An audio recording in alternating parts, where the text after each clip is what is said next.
Hello, Your Honor. For the record, Christopher DePompeo of Global Enterprises Gallagher, proposed counsel for the global debtors. All right. Your Honor, if it's okay with you, we'd like to move back to the debt portion of the hearing. Yes, that's what we're doing now. And let me just if I may, let me just call the docket. So we're back on the record in case number 26-90103. Go ahead. And I think two housekeeping issues, Your Honor. One is that after reviewing Amazon's SIP, I know I said before it might be best to just deal with our issues in redirect. I actually think after reviewing the document, the court could benefit and would probably be more efficient to do just 15 minutes of direct, set the stage, particularly on issues that are outside the scope of the declaration. So I'd like to do that if it's okay with the court, and then turn the witness over for cross-examination. Yeah, thank you. That I think that would be very helpful. Great. And then one other just housekeeping matter. We saw an email from counsel to Amazon to the court with an exhibit list that raised some sealing issues. I thought maybe we could address that now if the court is prepared to do so. I have not seen any email to me. Oh, here it is. Wait a second.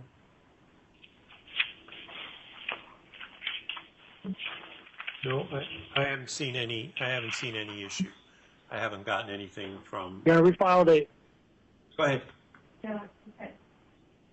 Your Honor, I believe what counsel may be referring to is we filed a motion to seal certain of our exhibits that I believe the debtors have a possible confidentiality concern over, and we emailed debtors counsel to ask if they were asserting confidentiality over them. So we filed the motion to seal in an abundance of caution, and maybe they don't have it and we don't have to worry about the sealing. But I think that's what debtors counsel is referring to. Okay. All right. Yes. Okay. I haven't seen anything, so.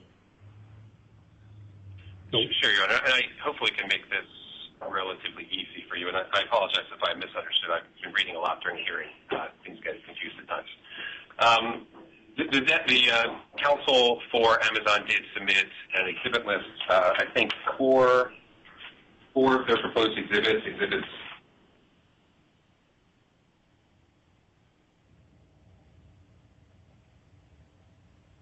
And they requested if we would consent to unsealing those. I think, Your Honor, just to set the stage for this, I do think we need to take a big step back, and this will come out as we go further into the hearing, and look at the forest instead of some of the trees. There's been a lot of focus on Holdco 2 at the hearing today, and all of these exhibits go towards Holdco 2 specific issues. But I do think it's worth noting, and you'll hear this as we get further in, that I think these issues are quite a big sideshow from the issues actually before the court. The reality is that there was no Holdco 2 only DIP. That was never on the table. It was never a possibility. No one proposed it. There's no enterprise DIP that did not involve Holdco 2. We had one other proposal which was not actionable for other reasons, but it was structured exactly the same. It included lien to Holdco 2's assets. And you're going to hear testimony from Mr. Weinstein about why and how the enterprise-wide DIP benefited Holdco 2.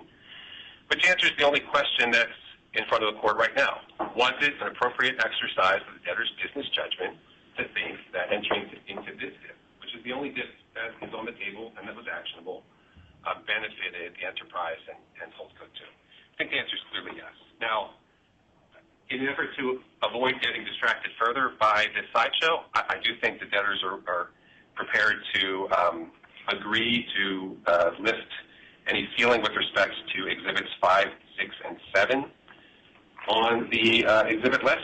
Those are LLC agreements that are out there.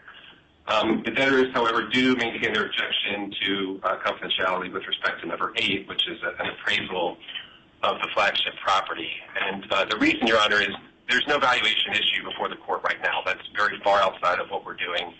And we think it would be inappropriate at this time to put on evidence or testimony about that. That's not something the debtors have relied on at all in their presentation. We don't rely on an equity cushion. We don't think Amazon has any right to adequate protection. It's not a secured creditor. And we just think there's no reason to go into any sort of values there. Your Honor, may I be heard? Yes. First, I didn't realize we were arguing the motion. Just to be clear, Amazon proposed a Holdco 2 only DIP, which you will hear about. So that statement was not accurate. In terms of the valuation, it's a little hard for me to respond until I hear how the debtors are going to try to justify imposing over $2 billion of liabilities on Holdco 2. I assume they'll be doing so based on analyzing the benefits of Holdco 2, which I think absolutely will turn on the value of the flagship property. And so the appraisal that was done is, I imagine, will be highly relevant. If the debtors don't want to have it discussed in open court, we'll find another way to deal with it. But unless this testimony is different than I expected, I will be using that valuation. So we can deal with it however the debtors like, but it is highly relevant to whether this DIP will severely prejudice Holdco 2's creditors, including just the interim DIP itself. Your Honor, we disagree. Obviously, the only question for the court right now is a ceiling question. We maintain our objection to disclosure of those values. All right, but so the fact that it's sealed, that will continue to be sealed to the extent that we're going to talk about it, then, subject to any objection, we can deal with it at the time, and we can deal with it by not talking about the numbers. And I mean, they did file them sealed on the docket, so I do have it. So I'm sure we could figure out a way to do that without disclosing any proprietary or confidential information. All right. So that works. Thank you, Your Honor. Just one final housekeeping, and counsel for Amazon mentioned a proposal which we don't actually believe was a proposal, but discussions between Amazon and the debtors. Those discussions were subject to an NDA. We are prepared to talk about those discussions. I think that a reasonable reading of the NDA would not apply, but there are potentially broad readings that would. As long as the counsel for Amazon is comfortable discussing those discussions, we would be comfortable as well. Again, Your Honor, just to be clear, is debtors' counsel already referred to it? They referred to the letter we sent to them that included this proposal. So I'm not sure what NDA the debtors' counsel thinks he's referring to, but they already talked about the letter that contains that invitation to do a Holdco only DIP. Your Honor, I'm, again, not trying to cut off any questions. I'm just trying to clarify and make clear that when we see as a sword discussions being used, that we're also going to be able to respond in full. I don't think it's anything more than that, Your Honor. All right. Okay. Sounds good. All right. Why don't you call Mr. Weinstein? Absolutely. Your Honor, the debtors call Mark Weinstein to the stand. All right, Mr. Weinstein. No, you need to move over. Okay. All right. Here we go. That's it. We're gonna try to stay in the screen together, Your Honor, so you can see both of us. All right. All right. Mr. Weinstein, would you raise your right hand, please? Do you solemnly swear or affirm to tell the truth, the whole truth, and nothing but the truth? Yes. All right. Speak up so we can hear you. Sure. Good afternoon, Mr. Weinstein. Do you currently hold any positions with the debtors? Yes, I'm currently the Chief Restructuring Officer for the debtors. And do I understand that you're testifying here in support of the debtor possession financing motion? Is that correct? Yes. Were you involved in the debtor's efforts to obtain debtor possession financing? Yes, I was involved in some aspects of it. What was your role? So my role, myself and my team were involved in sizing the amount of new capital that we believed was required to operate through the Chapter 11 and exit on the other side. I was actively involved in diligence calls regarding the business on a regular basis, and then had one-off meetings regarding questions, follow-up things of that nature. So in the course of your work with the debtors, did you form a belief as to whether the debtors need post-petition financing? Yes. My belief was that it was critical and absolutely necessary if the debtors were going to continue to operate. Do you think that without DIP financing, the debtors could operate in Chapter 11? No. Why not? We don't have enough liquidity. It's, currently a $7 billion organization. We buy billions of dollars of goods. We pay hundreds of millions in rent. We have very significant payroll obligations. And so, and given the recent performance of the business, which has been significantly below what anyone would want, you need a significant dip to pay for all the items I just identified, as well as many more: IT support, transportation, all those things, and to provide an opportunity for the operations to get back to the level that where there's real value created. I believe your declaration refers to some events at the end of the year that caused the debtors to enter into a liquidity crisis. Could you just describe at a high level what those events were? When you say the end of the year, from mid-2025 through the end. Okay. So it actually, the debtors company at that time were facing liquidity issues actually in early 2025. And it was largely a result of the capital structure of the business, the lack of liquidity, as well as an inability to get new goods. We created a plan at that time that identified a need to raise more capital, and then look at other operational opportunities, including establishing new terms of brands, accelerating synergies, things of that nature. And the whole idea was to address the liquidity issues going forward. And at a high level, can you tell me what the DIP proceeds will be used for? The DIP proceeds will be used to fund the operations of the business and to address the expenses associated with the Chapter 11.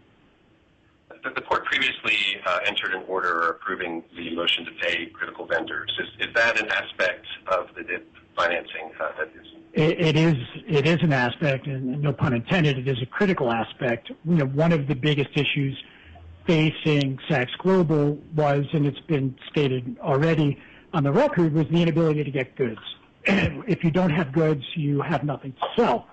Additionally, we have a borrowing base, we have an asset-based facility, and if you don't have inventory to support the asset-based facility, your liquidity is lower. So a lot of the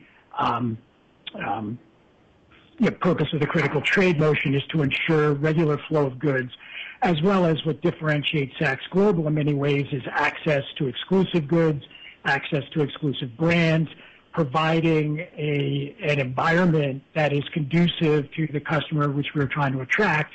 And critical trade motion is very important to ensure the steady stream and to entice those brands to ship and support us. What do you think would happen if the company were not able to make payments under its vendor program to its vendors? I don't believe we would get the level of goods. We would perpetuate the issue we already had. Now, is the company asking for all of the DIP funding now? No, on an interim basis, the first draw on the DIP would be about $400 million. Why do you think interim funding is necessary? So we have very, very, very low liquidity at the moment.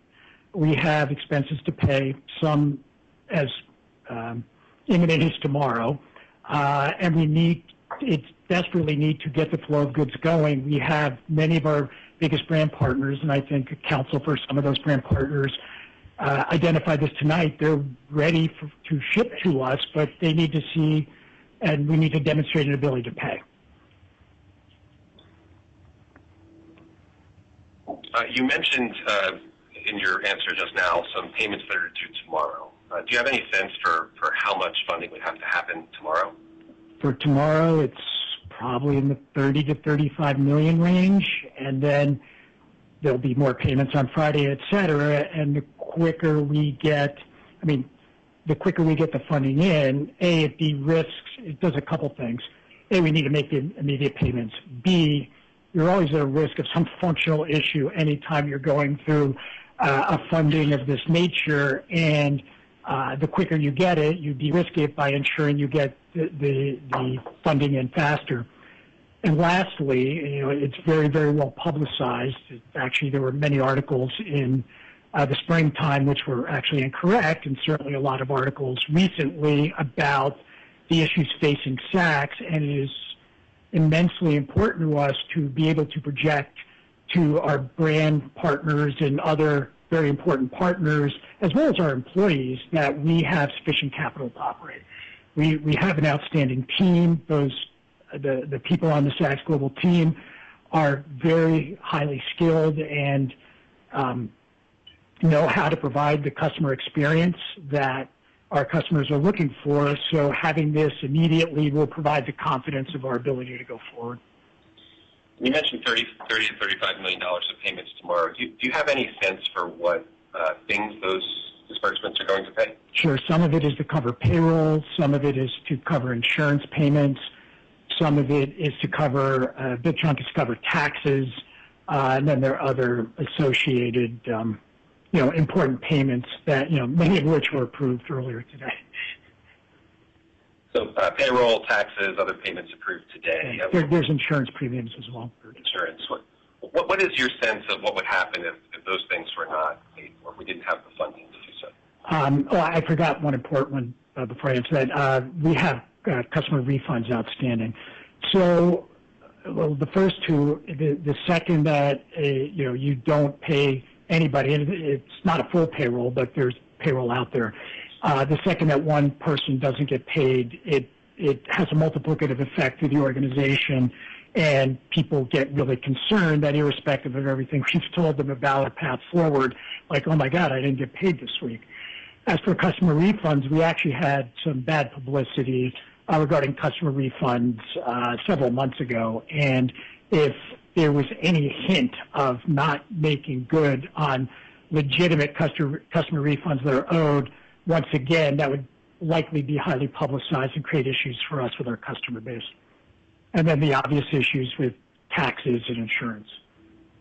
So that's issues that might arise tomorrow, but let's step back and look more in the short term, a little more broadly. What would happen if the initial interim fund withdrawal is not approved?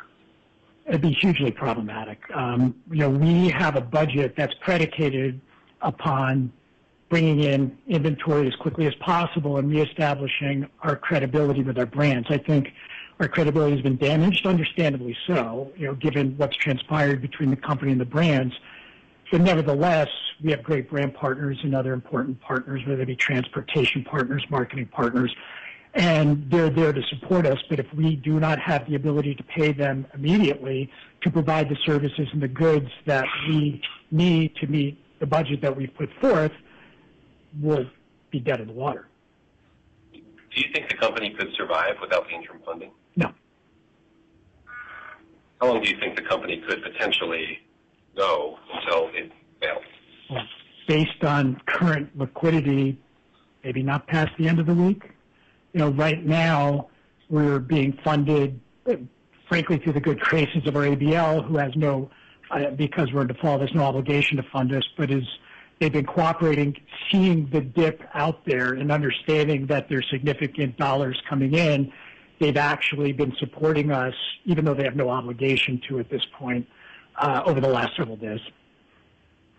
I'd like to take a step back and talk about the DIP process more generally. Recognizing Mr. Baird also provided a declaration, and we'll talk about that more fully.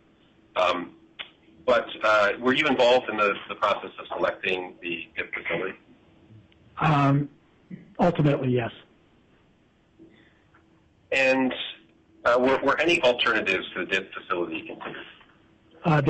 There was one definitive executable, although with a high level of risk of execution, but there was one other proposal out there. And but given the risk of the actual ability to execute it, and given the close proximity from an economic standpoint of the DIP that we're trying to get approved today to the other one, it was a fairly easy decision to select the DIP that was in front of us. said there was one other potential proposal. Just one other proposal? That I'm aware of. I mean, I know that while I was not active in the solicitation process, by the time I was getting more involved with the company, I was certainly aware of the efforts of the solicitation process and know that PJT, who's our investment banker, was talking to anyone and everyone that may have an interest in providing any form of DIP, and frankly, if there were opportunities to fund outside of a Chapter 11. But ultimately, these were the two DIP proposals that were actionable.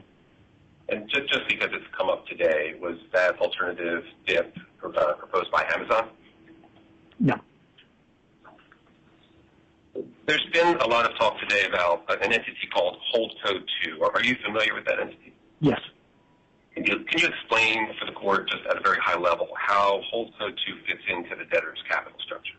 Sure. So Holdco 2 is an entity, the two subsidiaries underneath it. One is called Flagship, which is where the Flagship store, Saks store on Fifth Avenue, sits, and the other subsidiary is 12 East 49th Street, which has a ground lease from Flagship, and they have an operating lease with the Saks operating entity. So just to make sure that I understand this, because I think about this more in pictures, but is it correct that there's Holdco 2, then there's two subsidiaries, one is the Flagship, the owner, the other is 12 East 49th Street. Is that generally accurate? That's correct. And you mentioned that there was leases involved in that structure. Can you describe a little bit how the lease flow works? Sure. So the entity outside, I can't remember the exact name of it, maybe Saks Holdings. I don't remember the exact name of the entity. But that has an operating lease with 12 East 49th Street, where it pays rent to 12 East 49th Street. And with that's the only source of income, to the best of my knowledge, or revenue, to 12 East 49th Street. So again, which then subsequently pays rent to Flagship. So just again to make sure I understand, the Flagship owner is in a ground lease with 12 East 49th Street. 12 East 49th Street is an operating lease with the Saks entity, Saks Global. Correct.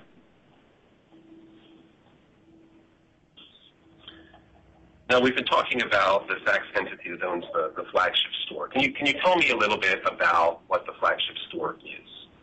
The Flagship store is a historic, very large retail building sitting in a very good location on 12 East 49th Street, where Saks maintains retail operations.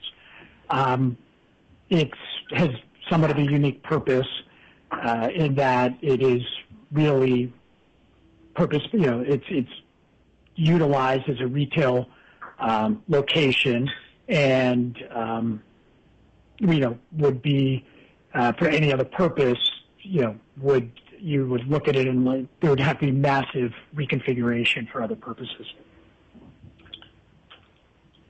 Is there any debt on the Flagship store? Yes, there's CMBS debt roughly of $1.25 billion. Well, let's call it level up. So the entity that owns the Flagship store is owned by Holdco 2, I believe you testified. Is that right? Correct. And are there any additional claims at Holdco 2? There are.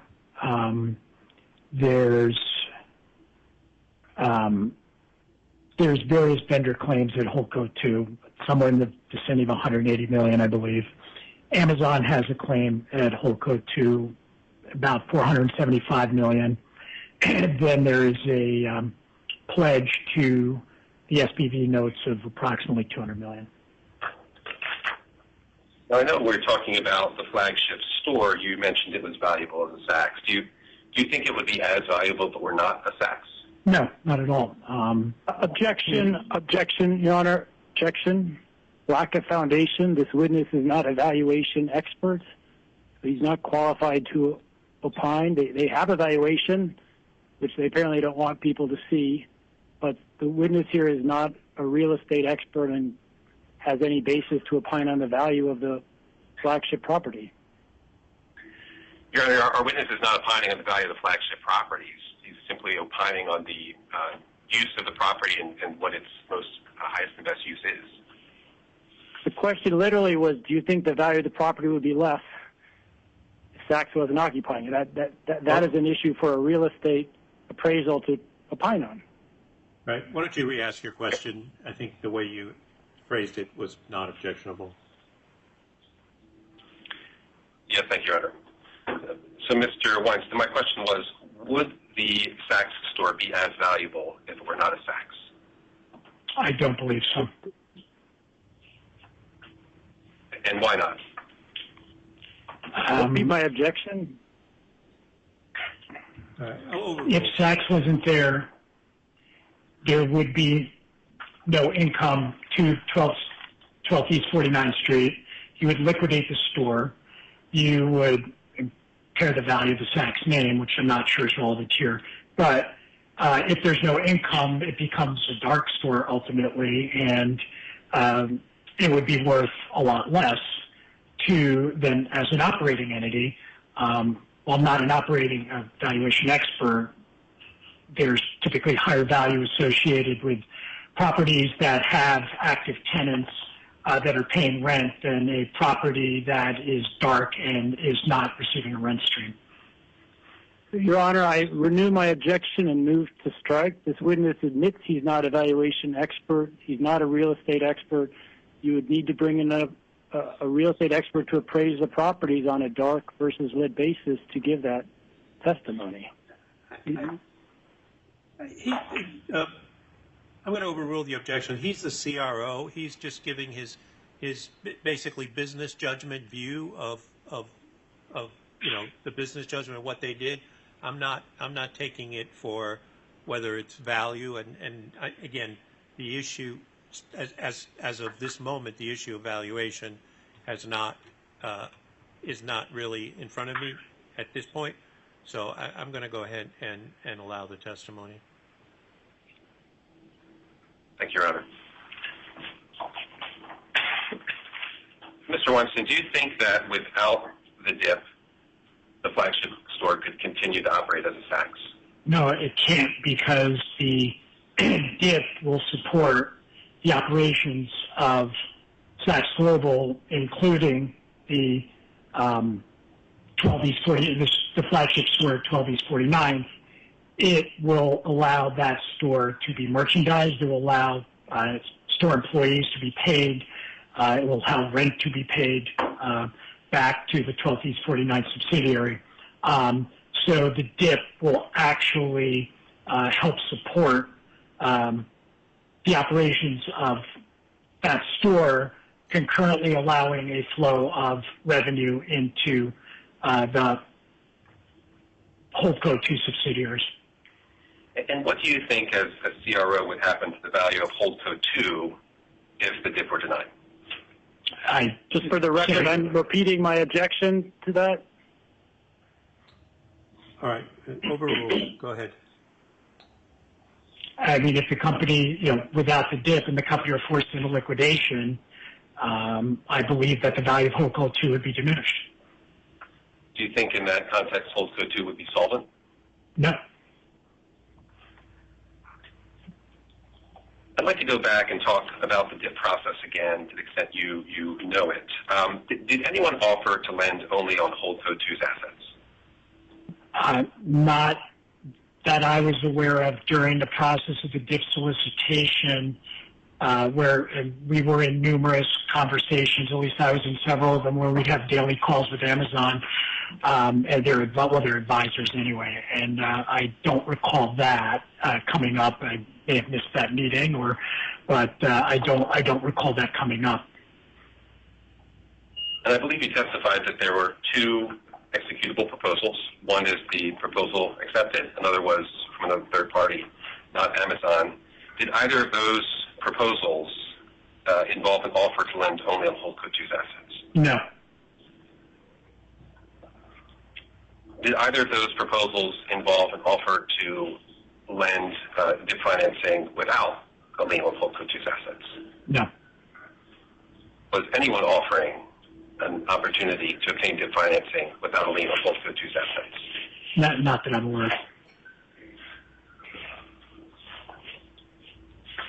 Do you think Holdco 2 benefits from the DIP financing? Yes, for the reason I stated before. The DIP financing will allow the store, the flagship store, to continue to operate.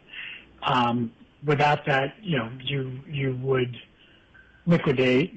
There would be no, the operating lease would not generate any revenue. So yes, I do believe that Holdco 2 benefits from the DIP financing. I believe as CRO, you are an officer of Holdco 2. Is that correct? Correct. And in your business judgment as an officer of Holdco 2, do you think it was in Holdco 2's interest to participate in the DIP? I do. Why is that? For the reasons that we just discussed, it by creating value for the entire enterprise, you are creating value for Holdco 2. And I believe in the debtor's business judgment, it was a prudent decision to move forward with this DIP.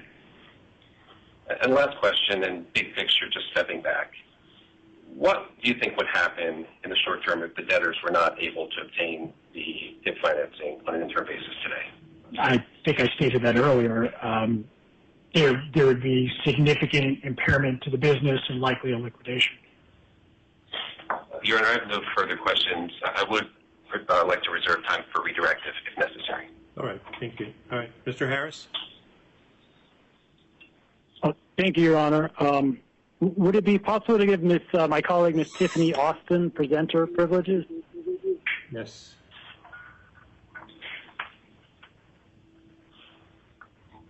Great. Thank you, Your Honor.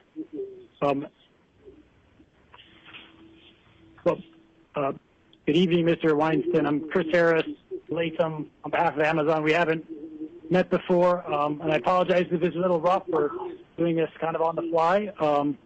But I'd like to start by just making sure we're all in agreement on some terms for the different corporate identities or entities that we just talked about.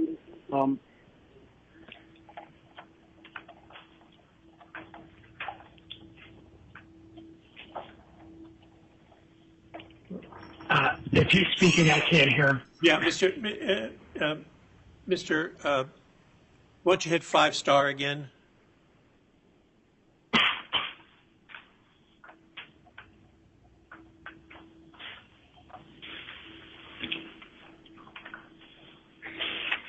All right, there you go. Is that better, Your Honor? Yes, it's better. Can you hear me now? I can hear you. For some reason, you're in the system as Simpson Thatcher, so that's wrong. Oh, I'll take it as a compliment. So. Hold on. Well, I am from Latham and Watkins, if I didn't say that before, and we represent Amazon. I understand. Okay. All right. Thank you, Your Honor. So, Mr. Weinstein, I just wanted to go through some of the names of the entities that we used before, so hopefully make this examination a little clearer. But I apologize if this is a little rushed because I'm doing this on the fly. But this is from the organization chart at the back of your first day declaration. Do you recognize this document? Yes. Okay, and I've just zoomed in on can we zoom in on the part that deals with the Holdco 2 entity? Okay, thank you. So you see there's 4 triangles here, and the middle one is called Saks Fifth Avenue Holdco 2 LLC, and that's the entity we've all been calling Holdco 2, right, sir? Correct. Okay, and beneath it, it has 2 wholly owned subsidiaries. There's Saks Flagship Real Property LLC on the left, and then 1240 East 49th Street LLC on the right, correct? Yes. Okay, and if it's all right with you, I'm going to use the term flagship entity to refer to that left triangle, Saks Flagship Real Property LLC. Is that okay, sir? Yes, it is. Okay, and I think you explained that entity, the flagship entity, owns essentially the land and building where the Saks flagship store on Fifth Avenue is, right, sir? That's correct. Okay, and just for convenience, I'm going to call that the flagship property, all right? Yes. Okay, and then the right triangle, 12 East 49th Street LLC, that leases the flagship property from the flagship entity, right, sir? Correct. Okay, and I'm going to call that right box 12 East. Is that okay? Yes. Okay, and then 12 East then subleases the flagship property to another Saks entity called Saks and Company LLC, right? That is correct. Okay. Does Saks and Company LLC intend to assume that lease? We will make that determination right now. The answer is yes, but there will be an ultimate decision made at a later point. But right now, the answer is yes. So if I understand your testimony, you're saying tentatively the answer is yes, but you'll ultimately decide that at a later point. Is that right? My point is there have been no definitive decisions as today what we're assuming or rejecting. We have some time that allows us the ability to make that decision, but as of today, I would say the answer is yes. Okay, but no definitive decision's been made, right, sir? We haven't filed anything one way or the other today. Okay, and what is the term of that lease between Saks and Company and 12 East? I don't recall the duration of the lease. Okay, do you recall it's about a 30-year and then a 20-year renewal? It's about a 50-year lease. Do you recall that, sir? Sounds about right. Okay, and has the company prepared a business plan showing that Saks and Company will have the ability to perform on that lease for the life of the lease? We haven't prepared a 50-year business plan. Okay. Do you know what percentage likelihood it is that Saks and Company is going to perform on the lease for the life of the lease? Well, that's partly contingent upon whether we get a dip. But having said that, if we receive the dip financing that we are proposing today, then the obligations under that lease should be able to be met. Well, my question is for the life of the lease, the next 40 or so years. I can't know that, sir? I don't know the answer to that question. So just be there, Holdco 2, the middle box, and 12 East 49th, those are both debtors, right?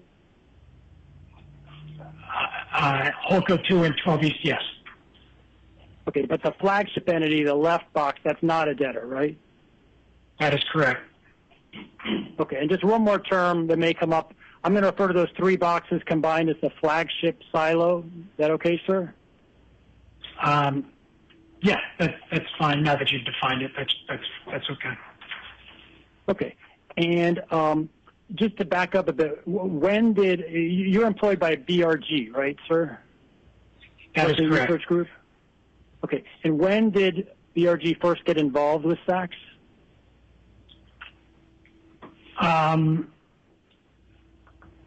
Late January of 2025. All right, so about a year at this point? Approximately. Okay, and you were the interim CFO of Saks starting in February 25, right, sir? That's correct. Okay, and you're currently the Chief Restructuring Officer of Saks Global Enterprises LLC, right, sir? That is correct. Okay, and you have fiduciary duties to that entity, right? Yes. Okay. Now, Holdco 2 is a member managed LLC, right, sir? I believe so. Holdco 2. Do you know if you? That's right, sir. Holdco 2. So do you know if you've actually been appointed an officer of Holdco 2? I believe I have. Okay. Now, Holdco 2 is a wholly owned subsidiary of the box above it, Saks Fifth Avenue Holdco LLC, right? Correct. Okay. And that box above it, which maybe I'll call Holdco 1, that's the sole member of Holdco 2, right, sir? Yes. So So before the bankruptcy, Holdco 1 was making all the decisions on behalf of Holdco 2, right, sir? I can't speak to that. I don't know what I don't know what the governance was there. So you don't know who was making decisions for Holdco 2?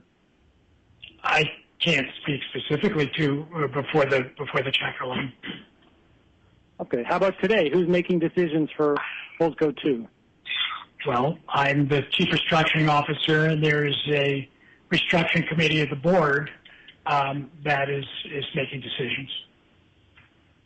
So it's the people making decisions would be you and the restructuring committee of the board of the top SACS entity. Is that right? I'm sorry, when you say the top SACS entity, I'm not sure what you're referring to. Well, you just referred to a restructuring committee. The restructuring committee Yes. of what entity?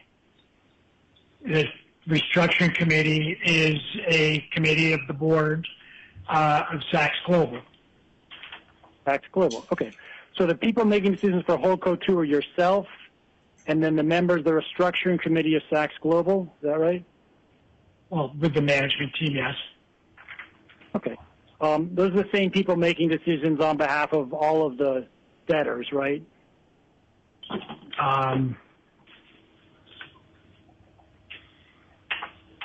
Yes. Okay. So there's no one whose duties solely run to Holdco 2 that's making decisions on behalf of Holdco 2, right, sir? No, but there's still fiduciary obligations there, and decisions were made cognizant of that. Okay. But just to be clear, there's no one whose only fiduciary duties is a Holdco 2, right, sir? Not that I'm aware of. Okay. Now, in your declaration, you noted that 2 independent managers have been appointed to the board of managers of HBC GP LLC. Do you recall that, sir? Yes. Okay. And you noted that those independent managers were appointed at each subsidiary global debtor that is not member managed. Do you recall that, sir? Yes. So those independent managers have fiduciary duties to each of the global debtors that are not member managed, right, sir? I'm sorry, can you repeat the question? Yeah, those independent managers, those 2 new independent managers, they have fiduciary duties to each of the global debtors that are not member managed, right, sir?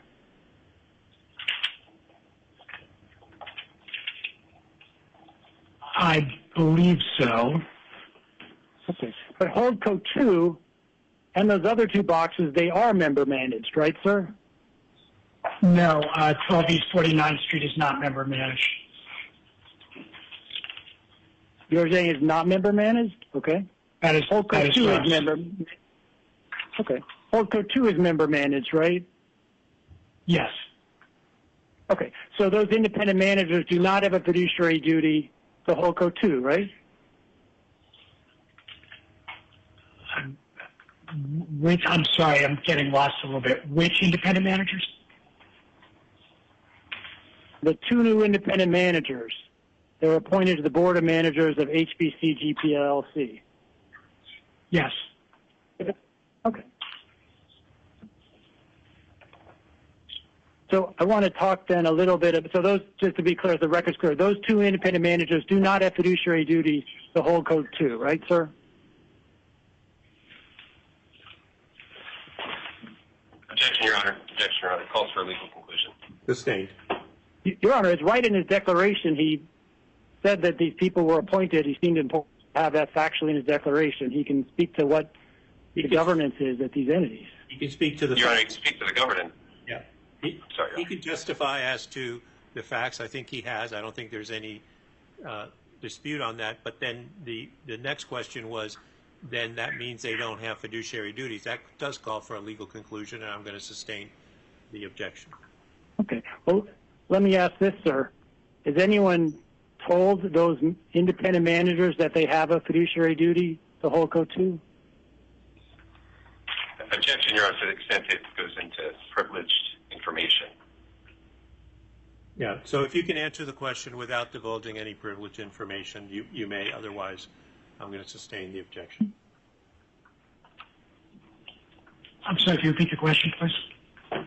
Sure. Has anyone informed those independent managers whether they have a fiduciary duty to Holdco 2? I don't know.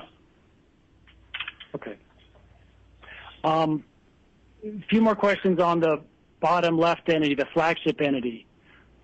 I couldn't tell from the papers that were filed whether the flagship entity is becoming a guarantor or otherwise becoming obligated under the DIP.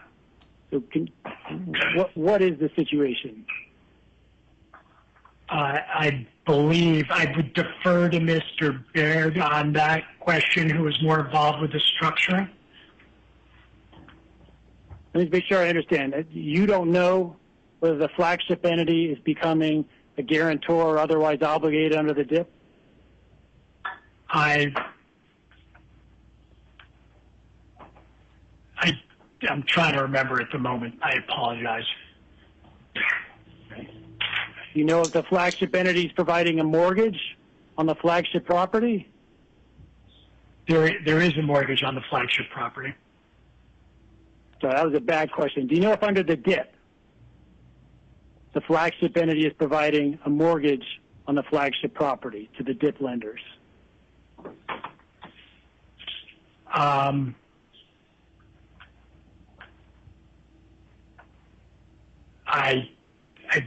don't recall. Okay. Now, Holdco 2 is the manager of the flagship entity, right, sir? Correct. Okay. So it made all the decisions on behalf of the flagship entity, right? Yes. Okay. And so it has sole discretion, for instance, to decide whether to flagship entity will enter into a financing or provide a mortgage, right, sir? I believe so, yes. Okay. And there's no independent fiduciary at the flagship entity to decide whether transactions are beneficial to the flagship entity, right, sir? Again, Your Honor, objection to the extent it calls for a legal conclusion as to the extent of the fiduciary duties. Sustain. You can answer the question, but go. I don't believe there's independent person at Holdco 2. Okay. And then on the right box, 12 East, am I right that Holdco 2 makes all the decisions on behalf of its wholly owned subsidiary, 12 East? Well, objection, Your Honor. It's lack of foundation. That question has not been asked of the witness. Yeah, rephrase your question. I don't understand. I think he testified that 12 East was not member managed.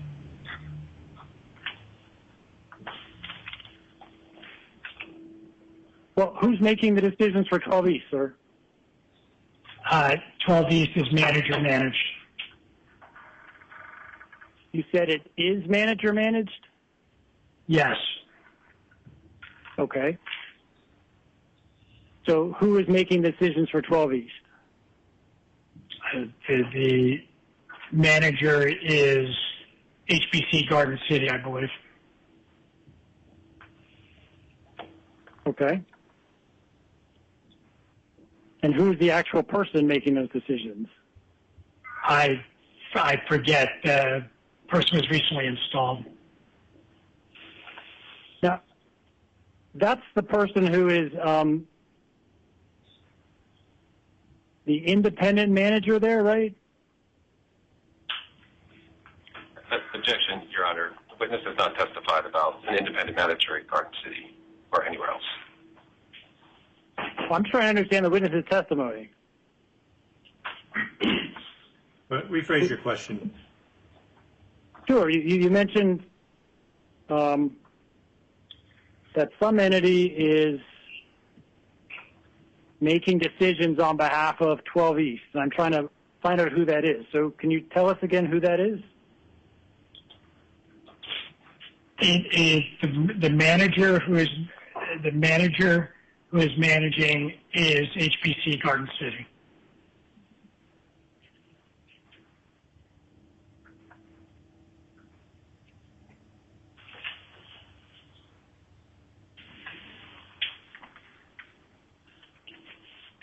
Has the LLC agreement for 12 East been amended recently?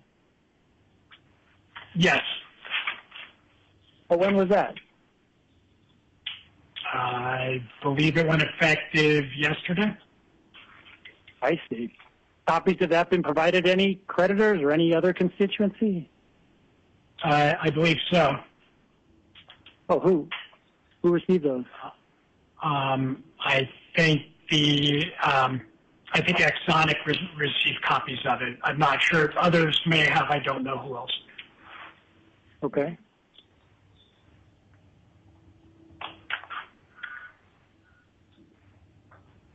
You aware that my client, Amazon, has asked for all relevant agreements and has not received them?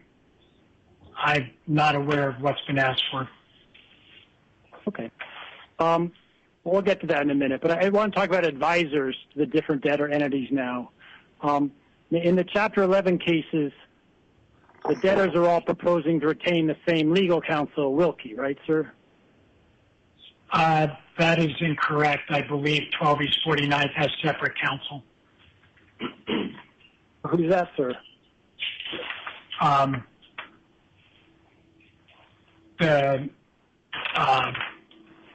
The Bradley firm. Okay. Does Holdco, too, have separate counsel? I'm not sure. Okay. Are the debtors all using the same financial advisor, BRG? Yes. Okay. Debtors are all using the same bankers, PJT? Yes. So there's no advisors whose duties run only to Holdco 2, right, sir? Not only to Holdco 2, but certainly in consideration of Holdco 2. Okay. And just to be clear, when was Bradley retained by 12 East? By the way, I may have I'm trying to remember. I believe it would have been recently as well. Okay. Also in the last couple days, you think? Or last few days? Yeah. Yes. Okay. I want to talk about the cash needs of this flagship silo. Does a Holdco 2 or a flagship silo cash flow budget exist? I have not seen a separate cash flow budget for that entity. Okay. And presumably if one existed as a CRO, you would have knowledge of it, right, sir? Yes. Okay. To your knowledge, has anyone analyzed what expenses Holdco 2 or this silo has over the next 30 days?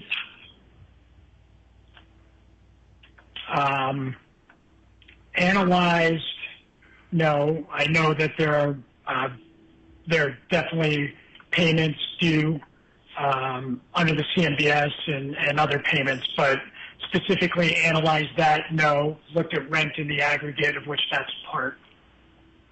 Okay. Well, let's talk about what you do know about then. So,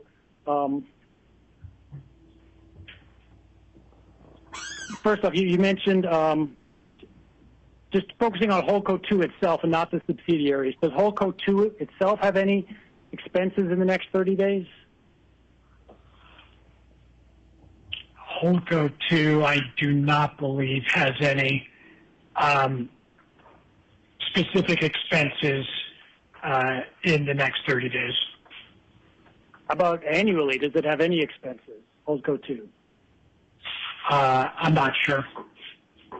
I mean, I imagine I'm sorry? Can you tell the court any specific expenses you know that Holdco 2 has, period? I can't speak to specific expenses of Holdco 2. Okay. Now let's wrap it up. Although it would, as a debtor, it would be responsible for its pro rata share of expenses of the case and other, but I don't know exactly what those are. But you would certainly allocate expenses of the entire case to Holdco 2 as well. No attempt has been done to do that today, right, sir? Today, no. Okay. right, now I want to wrap in the subsidiaries, which I think you were going to. And the two subsidiaries, I think you mentioned that there's a CMBS loan that has monthly payments due, right, sir? Correct. And that's about $4.6 million per month, right? It sounds about right. Do you have any other monthly cash needs if we included the subsidiaries?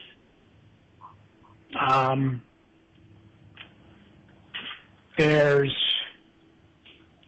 are other expenses of the flagship that that need to be maintained, but I can't quantify those for you at the moment.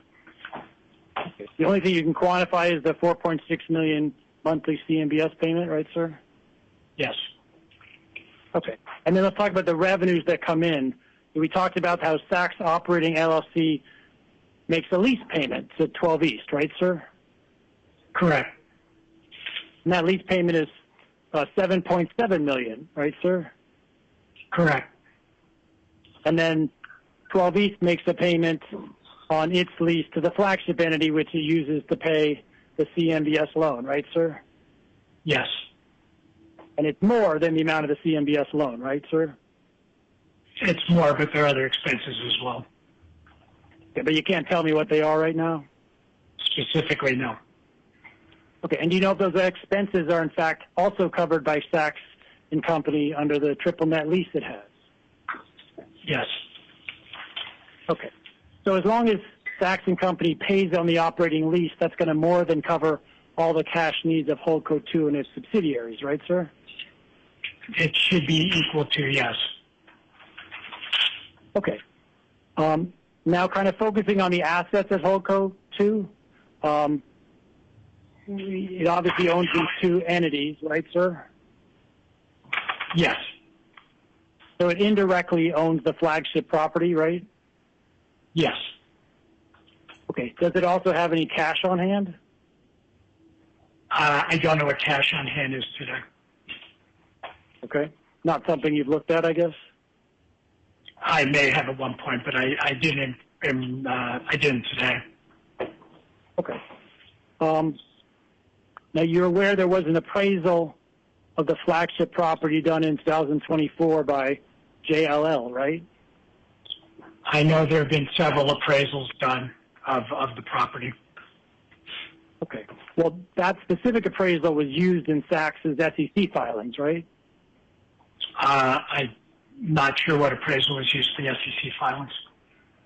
You're not aware that it was relied upon and cited in the offering memorandum? I wasn't with the company at the time. Okay. Have you seen the 2024 flagship property appraisal by JLL? I may have. I don't recall. I just know that in conversations with employees of the real estate side of the house, there were multiple appraisals for multiple values.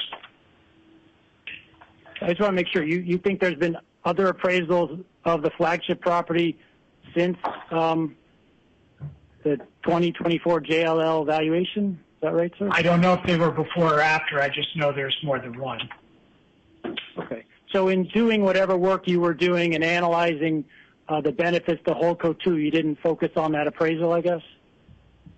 Objection, Your Honor. The witness has not testified as to any evaluation of the benefits to Holdco 2. I think the whole line of questions is presuming the fact that's not evidence, which is that there's some lack of identity of interest within this organization. The witness testified on direct that the entire operation exists to preserve operations of Saks, and that there's a unity of interest there because that's what protects the asset. So I think this whole line of questions that tries to create a divergence of interest, I just think is off base.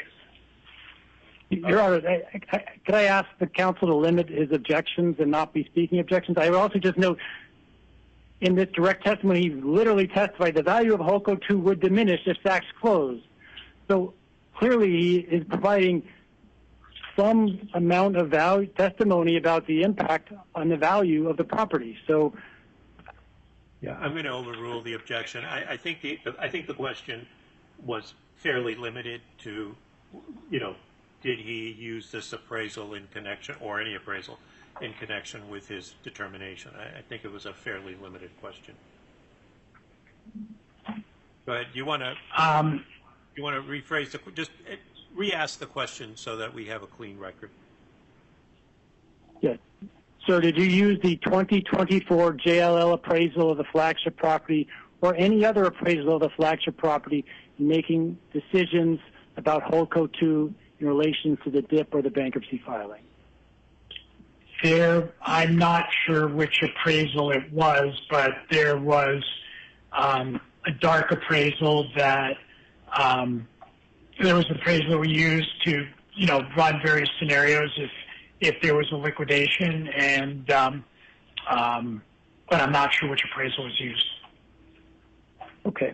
I want to make sure, so I want to have you look at the document that I think you're referring to. It is the one that's filed under seal, and for the court's benefit, we filed that at ECF 145.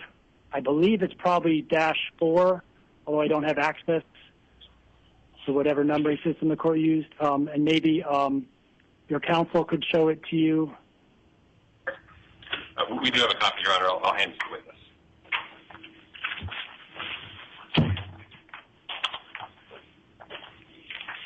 And I'm trying to do this without saying numbers because I understand the debtors have a concern. So let me know, Your Honor, when you're ready, and the witness as well, obviously. All right, so it is 145-4. I'm ready. Okay. And it should say JLL on the cover if everyone has that.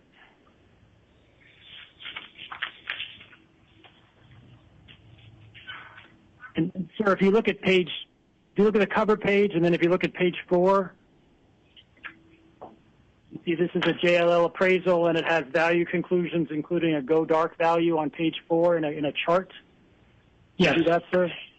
Yes. Okay. Is this the valuation you were thinking of? The go dark value. The go dark value is. So the go dark value is the value you were thinking of, right, sir? Yes. Okay. And I don't want to say the number out loud, but you see it there, right on the far right of this. Your Honor, I would like to lodge an objection to this document as hearsay to the extent we're using numbers or things that are in this document as evidence of the truth of the matter asserted. I don't think that's appropriate. I think the only question was, is this the document that he used, that he testified that he used in connection with the go dark scenario? I think that's the only question. I don't think there's been any testimony offered as to the actual value of it. I think it's just the question, is this the document that he used? Okay. Thank you, Your Honor. So I did not use it directly, but members of my team used it, and also in conjunction with the real estate team at Saks Global.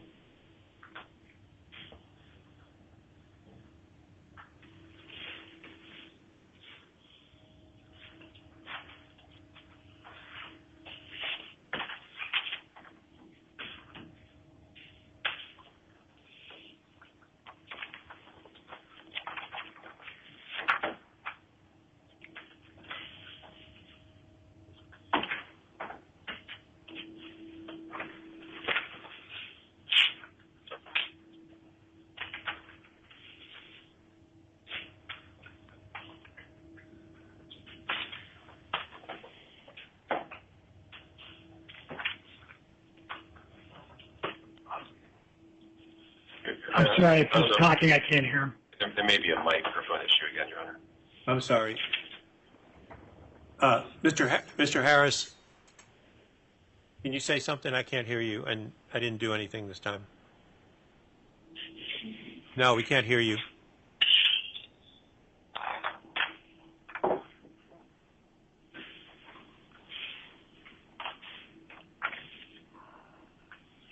I think you may have disconnected yourself.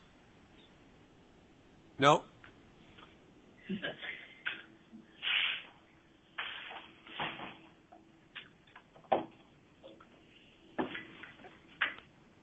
could you dial back in? Dial back in.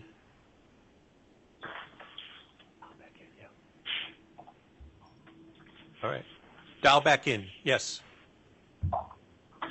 Hit 5-star.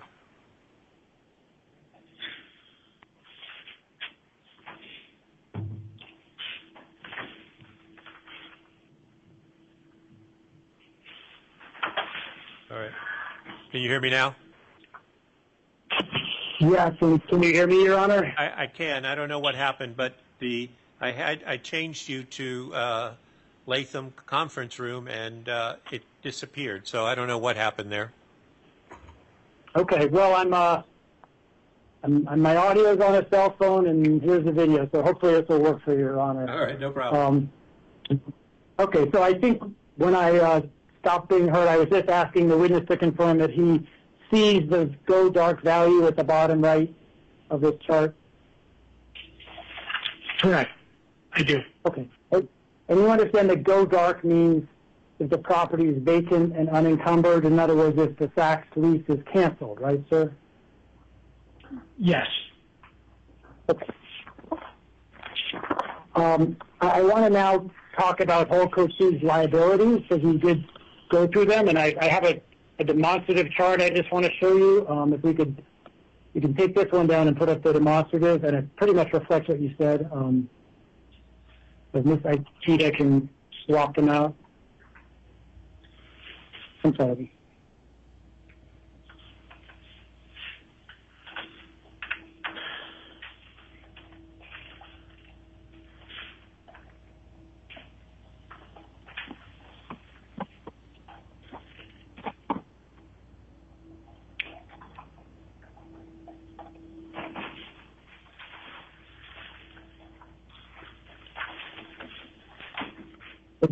I don't know, Ms. Austin, do you hear me? Are you able to pull down that chart and instead pull up the demonstrative?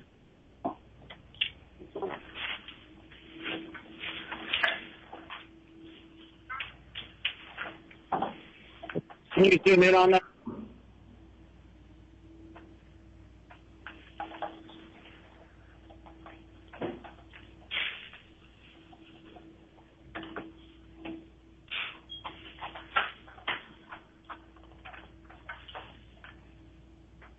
Okay, thank you.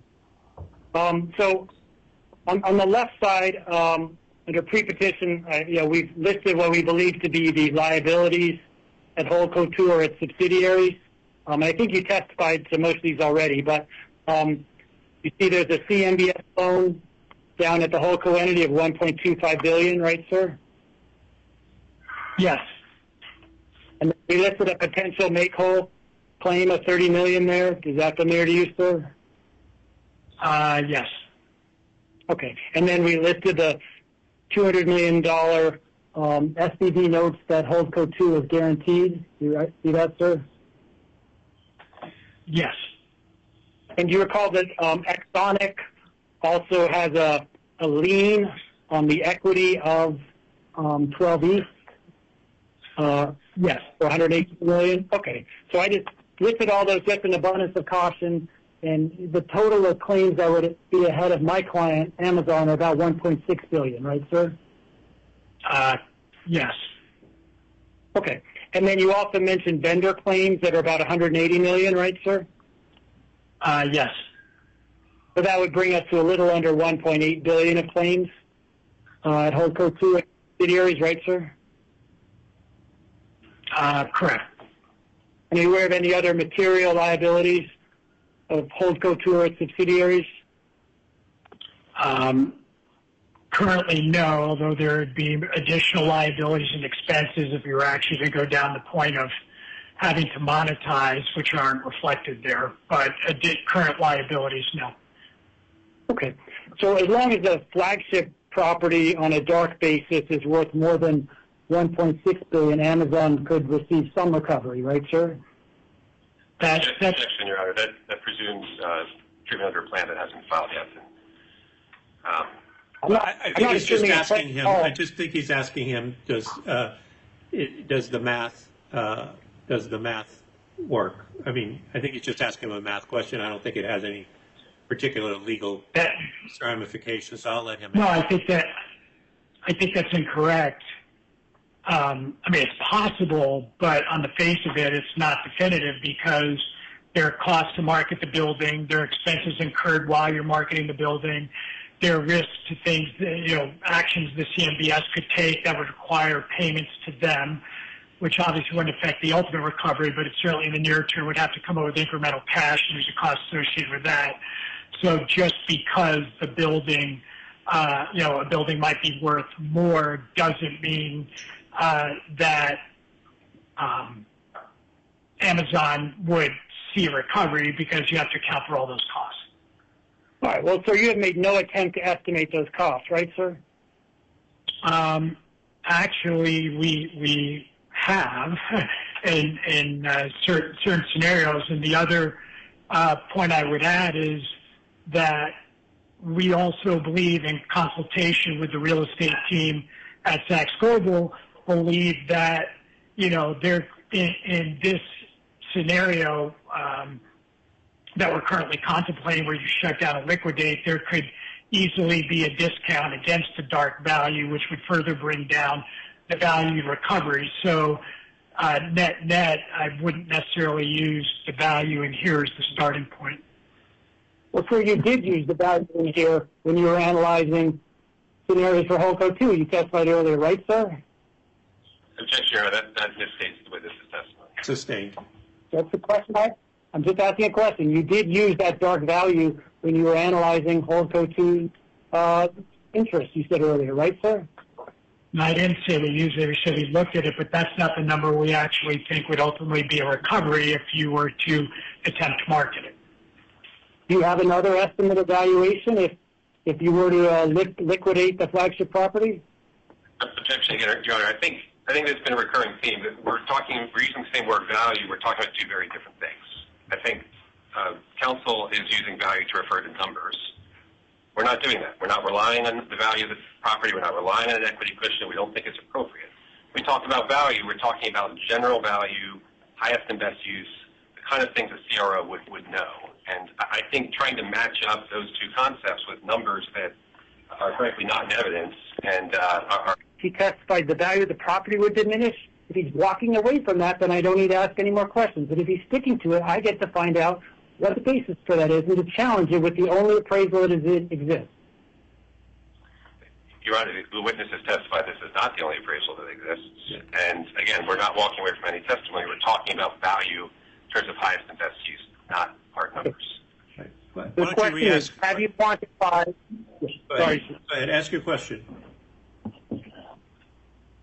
So have you quantified how much less than the dark value appraisal in the JRL appraisal that the debtors believe the flagship property would receive in a liquidation?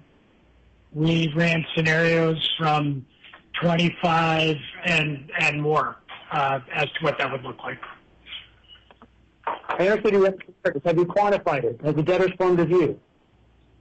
Yeah, the debtor's view was that ultimately the best decision, the value maximizing decision was to obtain the DIP because the likelihood of the creditors at Holdco 2 getting nothing in the event of a liquidation was fairly significant.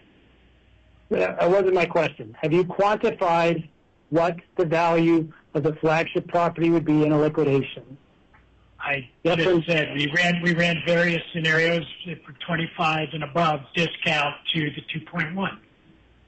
Okay, so you run scenarios where there's a 25% discount. Have the debtors formed a view that is the appropriate discount?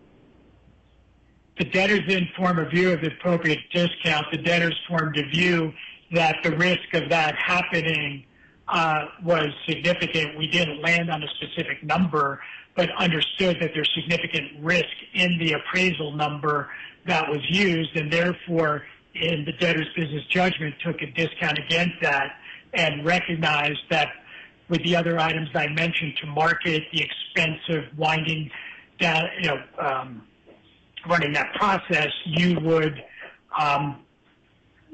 have, there's a very good chance of ending up with no recovery whatsoever.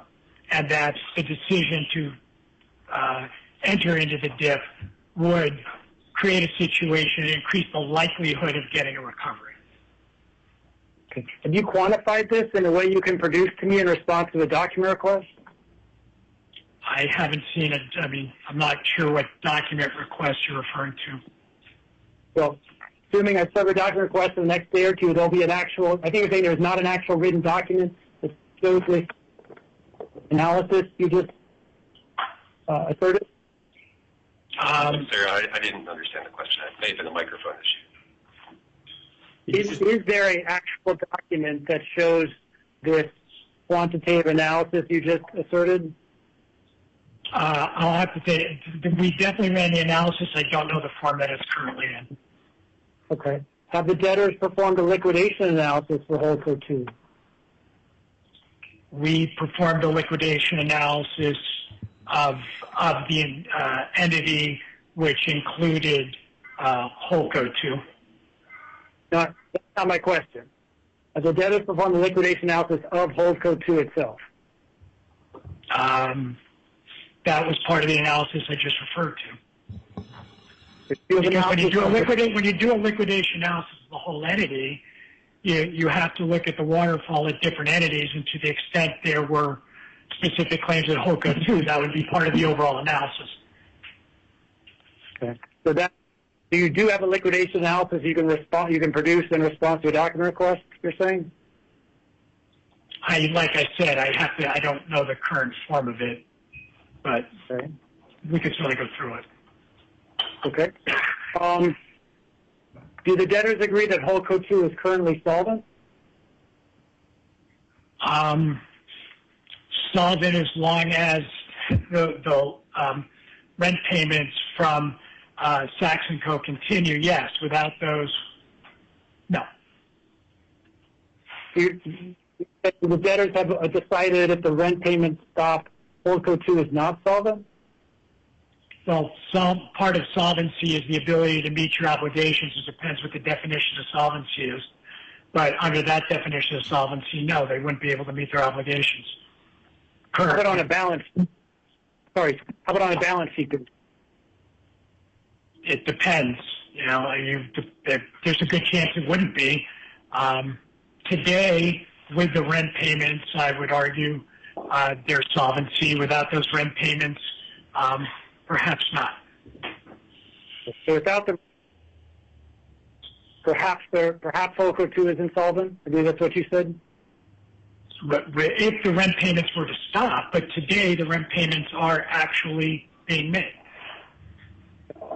So, and why is Holdco 2 in bankruptcy?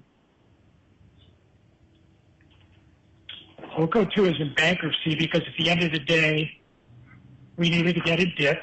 In order to get a DIP, we needed to pledge certain assets, and that was required in order to get the lien to satisfy the DIP lenders. And without that, as I stated earlier, the enterprise would likely liquidate, and we believe that the creditors at Holdco 2 would receive little, if anything, and very likely nothing regarding their claims. And this was the best opportunity to go forward. The Holdco 2 is... Sorry, sir. I said including all constituents, including those at Holdco 2, or parties in interest, I should say. I believe you indicated Holdco 2 was put in bankruptcy because that was required in order to get this DIP. Is that right, sir? Yep. Yes, it is. And who authorized the bankruptcy filing on behalf of Holdco 2? Myself and the board. Okay. Was that part of a standalone meeting for Holdco 2, or was the same meeting for all the debtors? It was the same meeting for all the debtors. Okay. I'm sorry, Your Honor. Objection to it. I think there's a lack of clarity. I'm not sure. The witness testified the board. I'm not sure which board he means. There's lengthy. There's lengthy resolutions. I'm not sure I would call them board resolutions. There's lengthy resolutions attached to the petition which show what was done in order to put it in bankruptcy and to authorize the DIP. I've reviewed those in connection with preparing for this hearing, so I'm not sure, that this testimony is particularly relevant. Mr. Speaker, was there any meeting or analysis just to analyze Holdco 2's decision, not the other debtors? There was not a specific meeting regarding Holdco 2, but there was definitely consideration of Holdco 2 in the decision in that meeting. Okay. And for 12 East, is that entity solvent? Same. It is, as long as it receives rent payments, yes. If it doesn't receive rent payments, I would say it's not, because it doesn't have the ability to meet its obligations timely. Okay. If it doesn't receive the rent payments, is it solvent on a balance sheet basis? On a balance sheet, again, it may or may not be, but solvency requires multiple tests, and it would definitely fail that one test. Therefore, I would say it's insolvent without the rent payments. And who authorized the bankruptcy filing for 12 East?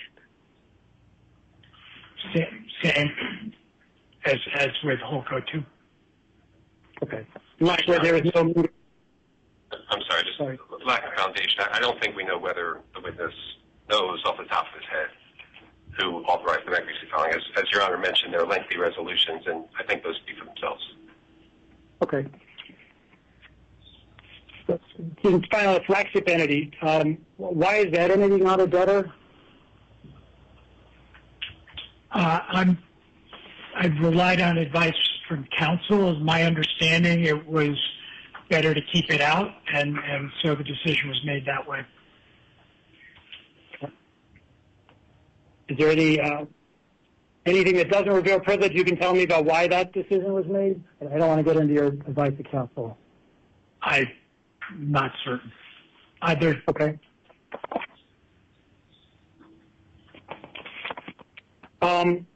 Let me talk about the debt burden of the DIP and start with the interim DIP itself. The debtor's proposed interim DIP has the debtor is taking on a total of $400 million of new money debt, right, sir? Yes. Okay. And Holdco 2 is guaranteeing all of that debt, right? Yes. Okay. And none of that is paying an interim expense of Holdco 2, right, sir? I'm sorry, objection, Your Honor. I think the witness has testified that Holdco 2 is part of the enterprise and is receiving benefits with respect to that.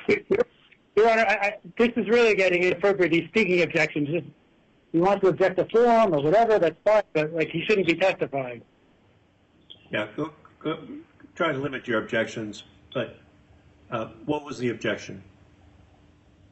I'm sorry, Your Honor, I've forgotten the question now. I remember the question. I believe that would be incorrect because the DIP is allowing for the operating lease to continue, which is serving to pay for the expenses of Holdco 2. So the DIP is necessary for that to occur.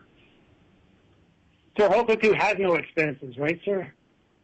Well, the subsidiaries as well. I'm including those as well. Okay. So you're saying the DIP is needed so Sachs & Co. can make payments it's obligated to make. Is that what you're saying, sir?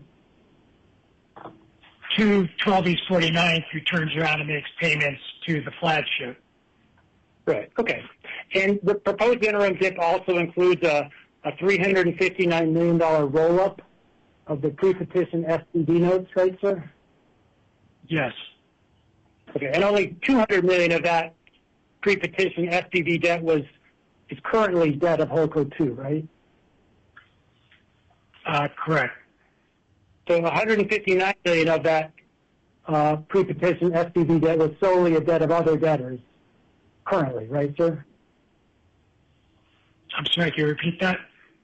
So $159 million of the pre-petition SPV debt was solely a pre-petition liability of other debtors, not HOLCO 2, right? I would disagree with that because HOLCO 2 was a beneficiary of that financing at the time.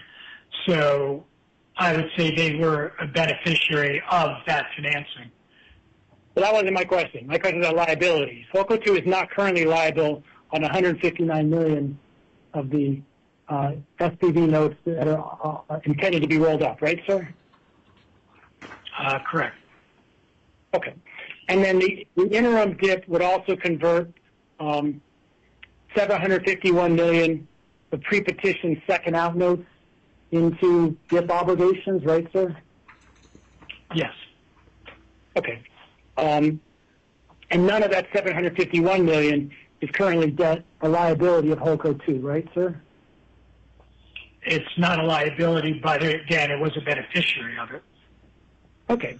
So it's effectively sort of like another roll-up, that $751 million, right, sir? Yes.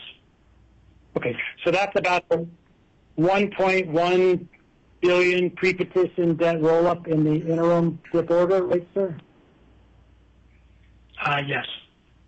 Okay. And am I right, sir, that the debtor's obligation to participate in that $751 million second out notes program is irrevocable upon entry of the DIP order, right, sir?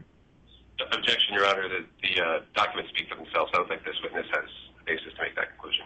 Sustained. Wait, he testified he made decisions on behalf of HOLCO 2. I need to know if he was aware of that when he made that decision. Well, you can ask him if he was aware. Okay. Yeah. Were you aware that the debtor's obligation to participate in the $751 million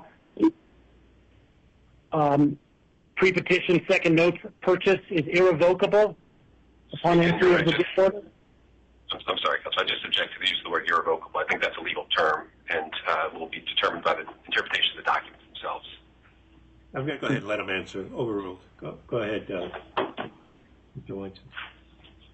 You can answer the question. That's my understanding. Okay. So in total, the interim DIP order will impose more than $1.5 billion in liabilities on HOLCO 2 when entered, right, sir? Yes. Okay. And $1.3 billion of those are liabilities that don't currently exist at HOLCO 2, right, sir? No, but again, it would be the beneficiary of those liabilities.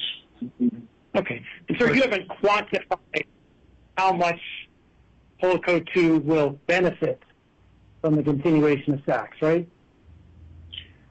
I haven't quantified it, but if I think the alternative is the HOLCO 2 claimants get nothing, then I believe it's a better alternative in the debtor's business judgment to get the DIP, and on the basis that with significant value being created in SACS Global, that ultimately those claims would be addressed. So if the option is in the debtor's business judgment is zero, the alternative is better. The longer that, go ahead. I didn't mean to cut you off. Sorry, sir. That's it. I'm done. Okay. You don't have a quantification that shows the benefits of HOLCO 2 is more than $1.5 billion, please. Not with me today, no. But again, when I'm looking at quantifying, greater than zero is, whatever the expected value is, as long as it's greater than zero, that's a benefit. So you'd agree that a roll-up of $1.1 billion today would make it more difficult to find an alternative DIP provider to come in at the final hearing, right, sir? Well, it maybe... Objection to lack of foundation. I don't think any of it assumes several facts that are not evidence. Overruled. I'm going to let him. I don't know. Okay. You're ready. I know that, but I'm sorry, but I didn't finish. I don't know if it would be more difficult, but what I do know is there would not be an opportunity to come in and refinance without this interim financing. Well, if there's interim financing without a roll-up, it'd be a lot easier to refinance in an interim financing with this $1.1 billion roll-up, right, sir? Correct, but the roll-up is a condition of the new money, so it goes part and parcel, and it's fairly standard in Chapter 11 cases to have a roll-up associated with new money coming in. Okay. And you agree there's no creditors committee appearing today to advocate for the interest of unsecured creditors like Amazon or vendors, right, sir? No, there's not been a committee formed yet. Okay. And then in terms of the remaining $600 million commitment, I assume there are contingencies and conditions precedent and closing conditions in the DIP agreement? Is that right, sir?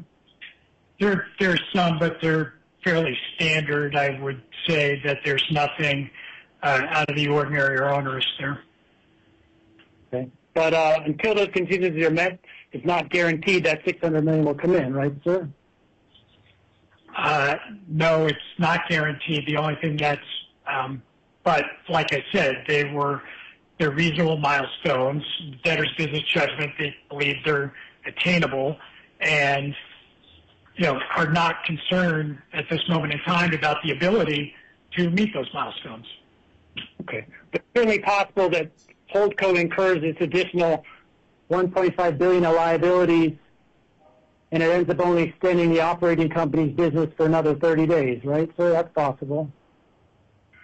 It's possible. You even done some analysis from, sorry, go ahead. I'd say it's possible, but again, the alternative is worse. I see. And you haven't done an analysis to determine the likelihood that that happens, right, sir? I'm not sure what that analysis would look like. We're ascertaining milestones and the company's ability to meet them, and the management team and the board of the company, or the debtors, are comfortable with our ability to meet those milestones and secure the additional funding. If we weren't comfortable with those milestones, we would not have entered into this agreement, because it would have been probably a bad decision in that case. So we're quite comfortable of our ability to meet those milestones. Okay. And Saks is also not today committing to assume the lease of the flagship property, right, sir? We don't have the. It would be fairly abnormal to assume that a lease on day one. So it's possible that Holdco incurs this $1.5 billion of new obligations and is still faced with a dark property, right, sir? It's possible, but the likelihood is reduced, because if we get the whole premise of getting the funding is to allow us to continue to operate, to assume that lease, and to move forward. Without the funding, that becomes less likely. Okay, so now let's talk about the proposed final DIP. So the final DIP has Holdco 2 taking on another $600 million of new money debt, right, sir? Correct. And another $449 million roll-up, right, sir? Correct. And that entire $449 million additional roll-up is of debt that is not currently at Holdco 2, right, sir? That is correct. Okay. So that's a total of $2.6 billion of additional obligations that would be imposed on Holdco 2, right, sir? Yes. Okay. And all of that would have to be repaid before Holdco 2's existing creditors get anything, right, sir? Objection, Your Honor. I think that assumes that Holdco 2 is the only source of payment for the DIP. I don't think it's evidence. Counselor, you could just object, not an evidence. You don't need a speech. All right, rephrase your question, please. $2.6 billion would be an obligation of Holdco 2 before Holdco 2's existing unsecured creditors, right, sir? Correct. Okay.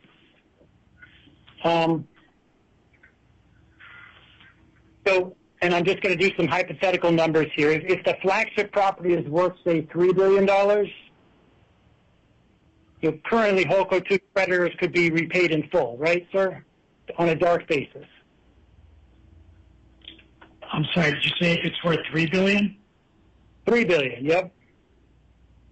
Which would be significantly more than the appraisal you referenced earlier, but by just doing that math, that's correct. Okay. But at that value, they might still receive nothing once the DIP is put in place, right, sir? It's possible. It's also possible they wouldn't even at $3 billion, depending on how long it would take to actually receive the $3 billion. If we were talking hypotheticals, it's possible at a $3 billion valuation they wouldn't receive anything either. Okay. You agree, sir, there's a valuation where the flagship, where an immediate liquidation is better for HoldCo's creditors than the DIP facility, right, sir? I did not agree with that at all. An immediate liquidation we don't believe is better than for HoldCo 2, and I've never said that. Well, that wasn't my question. There is a valuation somewhere above this $1.6 billion of existing debt where HoldCo's creditors are better off with immediate liquidation, right, sir? There is a value where that would be true, right, sir? There is some value, but again, in the realm of hypotheticals, as the debtor needs to risk assess the likelihood of attaining those values and doesn't believe that the opportunity to attain those values reasonably exists, and therefore going down the path of obtaining the DIP is the better course of action for HoldCo 2 as well as the rest of the Sachs Global entities. Okay, but there's no quantification you've done that you can point me to show that HoldCo 2 benefits by $2.5 billion as a result of this DIP rate? As I said, if you think the outcome is zero, anything above that is better, or the opportunity is better, and the opportunity for the company to continue to exist presents opportunities to create much more value for the claimants at HoldCo 2. Okay. You're aware, sir, that Amazon has a consent right over any new debt secured by the flagship property or guaranteed by those flagship silo entities? You're aware of that, sir? Objection, Your Honor, calls for a legal conclusion. No, I'm asking if he's aware of it. Yeah. I'm aware. Go ahead. I'm aware that there are consent rights, but I'm not sure those consent rights, as I understand them, preclude the debtors from seeking the liens and the DIP, the DIP and the liens associated with the DIP. You mean because of bankruptcy? Is that what you mean, sir? In consultation with counsel, my understanding is that in the manner in which the authority was sought, we did not need to seek the consent of Amazon. Okay. Has anyone signed DIP agreements on behalf of any of these three entities?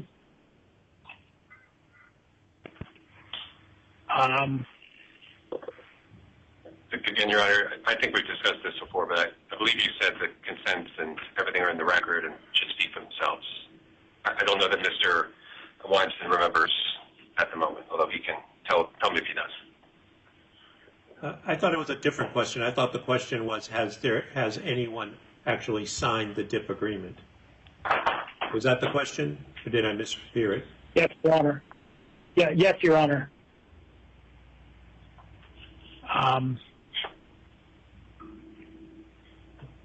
I'm trying to think. I believe they've been executed. I'm not sure. I don't recall.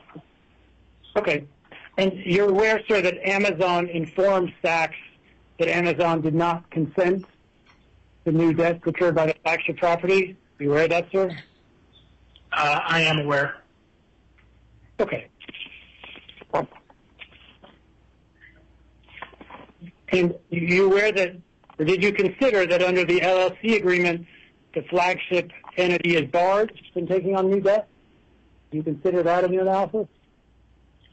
Again, in consultation with advisors, is my understanding that it was not barred, and therefore we're seeking the dip that we're seeking. Are you aware that under the 12 East LLC agreement, it's also barred from taking on new debt? Is that something you considered?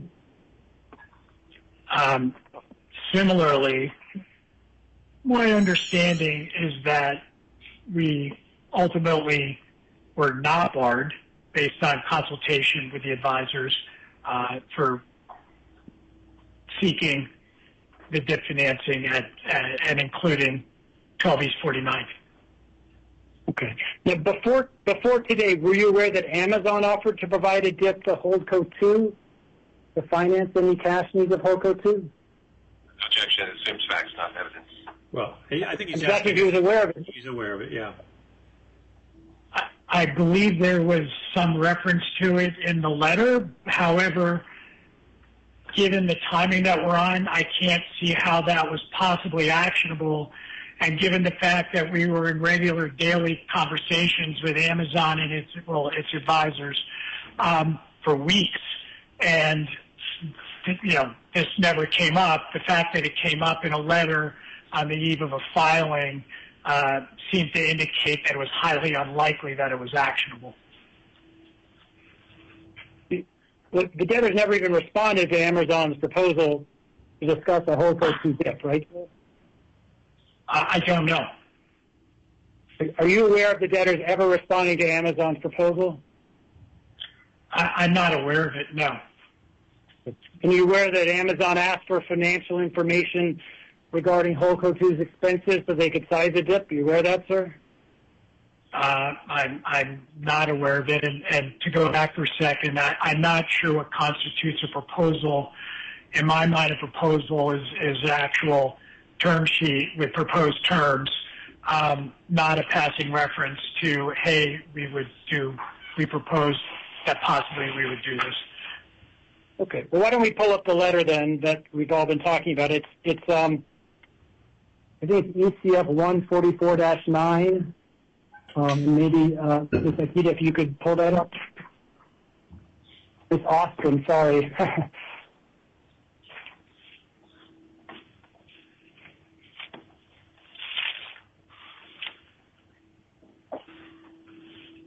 Okay, and if we, I guess, blow up the first paragraph, because it's really hard to see. I'm sorry, Art. Can I just give a hard copy to the witness so that he can look at the whole document? Yes. Thank you, yeah.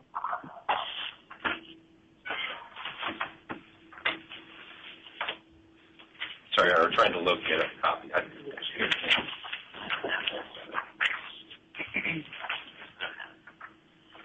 Sorry, I don't seem to. Oh, we do have it. Yeah, we have lots of copies. 2 months ago. We don't seem to have a copy with us immediately, Your Honor. All right. We will endeavor to get one. All right. Go ahead, Mr. Harris. Okay. Well, do you see that the letter is from Latham and Watkins to debtors Wilkie Farr? In the first paragraph, it says, we request you immediately share this letter with Mr. Aronson, Mr. Tracy, and then SAC's Chief Restructuring Officer, which is yourself? Yes. Right, sir? Okay. And could we go to the third page, Ms. Austin? And the first full paragraph starts, if Holdco 2 requires financing, if we could blow that up if possible. I don't know if it is. Do you see, thank you. You see, sir, that Amazon is asking in the third line for information about Holdco 2's expenses for purposes of sizing a DIP proposal? You see that? Yep. Okay, and SAC's never responded to this request, right, sir? I don't know if it responded, but even if it had, given the timing of our Chapter 11, I'm not sure how this possibly could have been actionable. But I don't know if anybody responded to. I see. And this letter is dated January 3rd, right, sir? Or January 9th, sir, right? Yes. Okay. Just to be clear, was there anyone who was acting only on behalf of Holdco 2 that considered Amazon's did you call it a proposal or an idea of providing a DIP just for Holdco 2? There was nobody singularly looking out for Holdco 2, but in the fiduciary responsibility towards all the entities, it was considered. Okay. Just a couple questions about the debtor's DIP budget then, and I think then we'll be done. So thank you for your patience. So actually, I'm sorry, my colleague has something to. Okay. You did say you were involved in preparing the debtor's 13-week DIP budget, right, sir? My team was. I reviewed it. Okay. Ms. Austin, could we display that? I think it's the last page of the DIP motion, but it's also, I think, a separate document.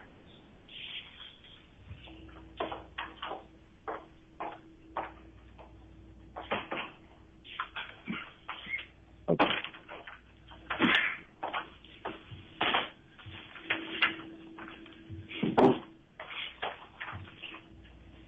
Okay, now, so this is the entire DIP budget, right, sir? It looks like it, although it's kind of hard to read from here, but it certainly looks like it. Okay. Are you aware that Amazon asked the debtors to provide the 13-week budget in advance of the filing, but didn't get it? I don't recall if it was in the letter, perhaps, but I don't recall specifically a request. Okay. Now, you see there's one line item for total disbursements. It's row number 2. See that, sir? Yes. And it shows that, over $700 million of disbursements in the first 4 weeks, right, sir? I can't read it, but that sounds about right from memory. But it doesn't tell anyone what those disbursements are, right, sir? Correct. Doesn't show the amount of professional fees or critical vendors or utilities or insurance or any other details, right, sir? No, this is a pretty standard form to file. You think it's pretty standard? You think it's pretty standard in a DIP budget not to provide any details about what the cash is being used for? In conjunction with the DIP, yeah. And a DIP motion, yeah. This is a pretty standard format. All right. So how much of the interim budget is for professional fees? I'd have to go back to the underlying detail. I believe there's a funding of a carve-out early on, but besides that, I don't know that there are any other additional professional fees since there's Do you remember what the amount of technological attention? Excuse me? Sorry. I didn't mean to interrupt you. Sorry, sir. That was it. Okay. Do you remember what the amount of that carve-out that's being funded? So I think approximately $40 million. Okay. And that's being funded in the interim period? Yes. Okay. And how much of the interim budget is being used to pay pre-petition claims of critical vendors? We, I believe, requested about, I want to say, I don't know off the top of my head, maybe 120 initially, and the dollars are spent over a 10-week period pretty easily. Okay. Can you tell the court what post-petition obligations are coming due in the next 14 days? The next 14 days, you would certainly have payroll, you'd have rent, you'll have goods, merchandise that we need to pay for. We have marketing contracts we need to pay for. We have transportation we need to pay for. We have insurance programs we need to pay for. We have benefit programs we need to pay for. And there will be disbursements on all of those over the next 14 days. Okay. So how much are those post-petition obligations will need to be paid in the next 14 days? According to the budget, there's a fairly significant amount. Now, do I think that the number will come in less than that? Yes, but it's a fairly significant amount. Well, you say according to budget. I mean, I can't tell. There's just a total disbursements line item that doesn't tell me how much of those is for post-petition obligations. So that's what I'm asking you, sir. Can you tell the court how much the post-petition? Most of it is post-petition. There's not much pre-petition in there. Sir, if you only paid post-petition obligations, do you know if you would need to draw on the DIP in the next 14 days? Yes. By how much? A significant amount. I don't know the exact amount off the top of my head, but it's a significant amount. We are actually largely out of liquidity, and we are incurring post-petition expenses as we speak. And we need to start receiving product, and some of that, I don't know what terms we're going to get, and we're going to have to pay for that product. And so we need to start making significant disbursements in very short order. And because we have almost no liquidity at the moment, we need to draw on the DIP. Okay. And then just focus Holdco 2, kind of last point. Holdco 2 doesn't have any operations, right, sir? Well, its subsidiaries do. Well, one subsidiary just owns real property, and the other subsidiary just passes it through on a lease, right, sir? Yeah, but there are expenses associated with that. That's why I consider that operation. All right. Well, none of those entities have any vendors providing goods and services to them, right, sir? Certainly the store has, the flagship has services provided to it. But those are services provided to Saks, not to any of the three entities we've been talking about, right, sir? Well, the store would incur, ultimately they'll get funded through the lease, but there are expenses at the flagship that subsequently get paid for, but they have to get the cash. So my question is just the vendors. There are no vendors who provide goods and services to these three entities, right, sir? Well, services, yes. Goods, not that I'm aware of. So what services do you think are being provided to these three entities by a vendor? The flagship has legal services that it is the beneficiary of. 12 East 49th Street has legal services that it is the beneficiary of. Okay. There's accounting services, which they are the beneficiary of. So there are incurring services. Can you tell me how much those are on a monthly basis? I don't. I can't. Do you know whether any of the critical vendors provide goods and services to Holdco 2? We haven't fully identified the critical vendors yet, but indirectly, yes, because to the extent that the DIP provides for paying for critical vendors and other critical services, Holdco 2 is the beneficiary, so it is the indirect beneficiary of those payments. I see. But they're not directly vendors to Holdco 2, right, sir? That's correct. Okay. And Holdco 2 is not obligor for those critical vendors, right? And Your Honor, call for legal conclusion. Well, I think the question is, do they have a contract? Does the entity that owns the real estate have contracts with trade vendors? I think that's the question. No. Yes, sir. Okay. So can you tell the court how much liabilities Holdco 2 is incurring to pay pre-petition claims of other debtors just on an interim basis? Well, that's the liabilities it's incurring are the ones you outlined earlier. Okay. Just 1 second, Your Honor. I think I may be done.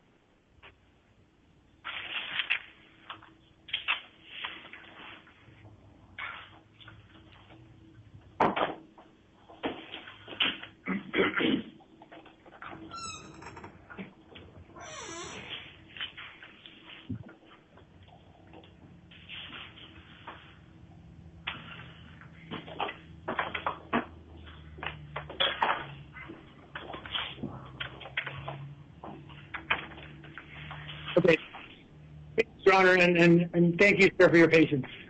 Okay, thank you. Does anyone else wish to cross-examine Mr. Weinstein? Yes, Your Honor. It's Jim Ducaille. Can you hear me? Yes, I can. Okay. Good evening, Your Honor. Jim Ducaille from Sidley Austin on behalf of Exonic. I do have a few questions. May I proceed? Yes. Your Honor, can I just raise one question? I think we've been on the record about 2 hours. If counsel has a significant amount of questions, it may make sense to take a break. If not, I'm happy to go through. I just wanted to raise that with the court. Yeah, good point. Mr. Ducaille, how long do you think you're going to be? I don't think it's very long, Your Honor. Maybe 10 minutes. Okay. Why don't we push through, and then we'll take a break before any redirect. Okay. Thank you, Your Honor. May I proceed? Yes. Thank you. Mr. Weinstein, my name is Jim Ducaille. I represent Exonic. I just have a few questions for you, and I'll try to keep this relatively brief. I want to focus, sir, in particular on the 12 East 49th entity. We've been talking about that over the past couple of hours. That's the entity that holds the ground lease for the flagship store, correct? Correct.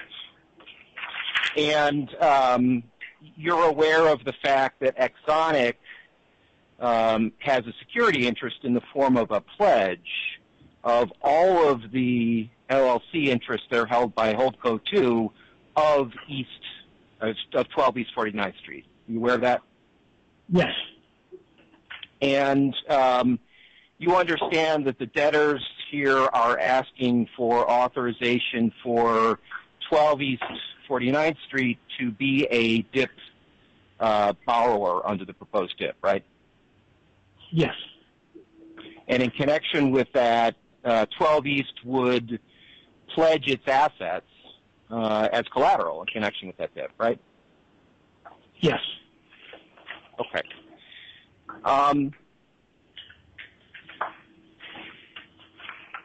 Are you aware of an estoppel certificate that prohibited Saks from amending or modifying the ground lease that is held by 12 East or modifying the operating lease payments?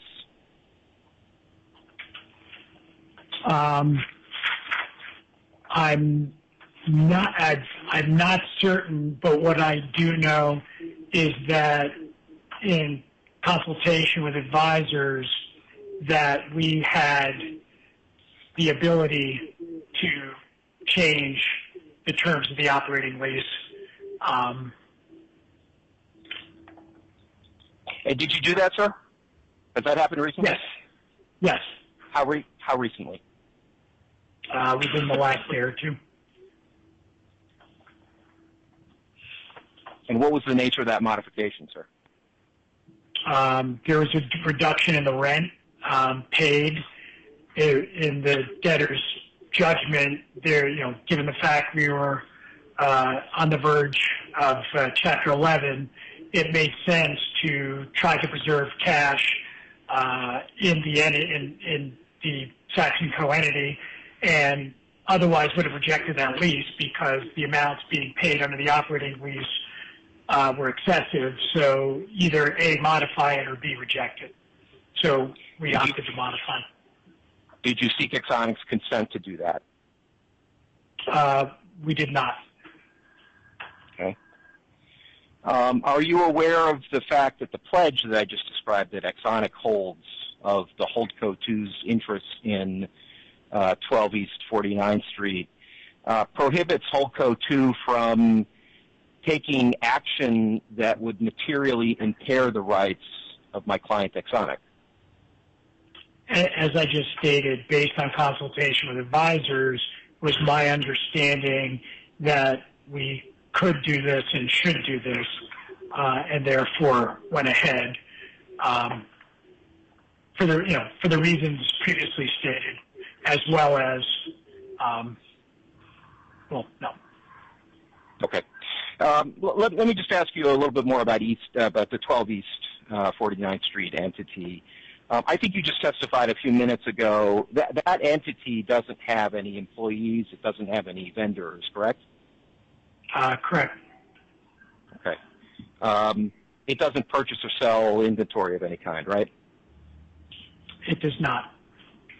And But prior it to does not, but it is the beneficiary of entities that do. but it doesn't itself, does it? No, it does not. Okay. And prior to the petition date, there wasn't any funded debts that 12 East 49th Street had, was there? I don't believe so. Okay. In connection with the bankruptcy filing, was there ever any sort of standalone liquidation analysis done specifically in respect of 12 East 49th Street? It would have been part and parcel with the broader liquidation analysis I referred to earlier. And what did it show, sir? Do you know? I don't recall off the top of my head. Now, it's true, sir, that the DIP proceeds of the DIP that's being sought here, those are not in any way specifically earmarked for 12 East 49th Street's use, are they? No, not specifically, but 12 East 49th Street is a beneficiary of those DIP proceeds by maintaining the ability to operate the 12 East 49th flagship store, and therefore it is a beneficiary of it. Well, just to be clear, though, 12 East 49th doesn't operate the store. It simply holds the lease, right? Yes, but there wouldn't be any lease payments to it in the absence of the store functioning in the ordinary course. Okay. Did you, in preparation for the bankruptcy, ever perform any sort of valuation of 12 East 49th Street specifically? I did not. Okay. And do you know if that was done by any of your advisors? I'm not aware of that entity specifically, no. Okay. Are you you're familiar with the terms of the DIP credit agreement that was just filed with the court this afternoon? The basic terms, yes. In reviewing this, there's a provision in there I just wanted to ask you if you know anything about. Section 5.17 of the credit agreement has a bunch of affirmative covenants that relate to the Saks flagship material agreements, which is a defined term that includes the ground lease. But the footnote in the version that was filed with the court says, to revise to reflect business agreements with respect to treatment of the flagship. Do you know what that business agreement is, sir? I'm not specifically sure what agreement that's referring to.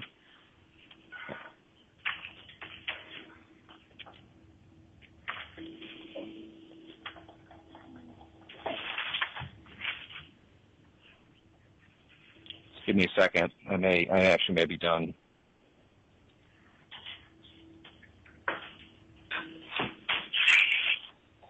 Can you tell me, sir, what are the cash needs of 12 East 49th Street over the next 30 days? At a minimum, they need to pay the rent back to the flagship entity. So that would be, first and foremost, that expense. Okay. But that's money that would be paid as a result of a payment from the lessor, right? Correct. Okay.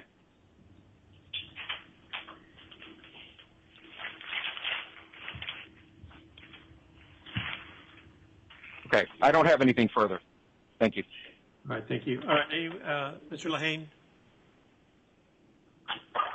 Your Honor, but I just want, there's a technical issue, and Mr. Ghilardi has asked me to let you know he's been trying to get your attention. Oh, I'm sorry. Know about. All right, I'm sorry, Mr. Ghilardi. Mr. Ghilardi, go ahead. I'm sorry. All right, did you hit 5-star? I can't hear you.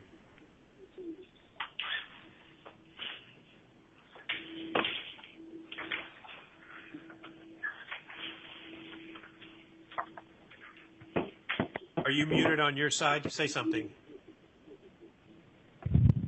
No, I can't. I can't hear you.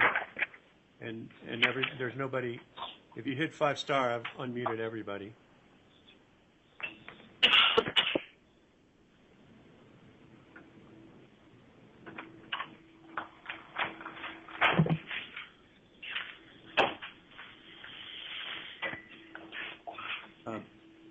Say something again.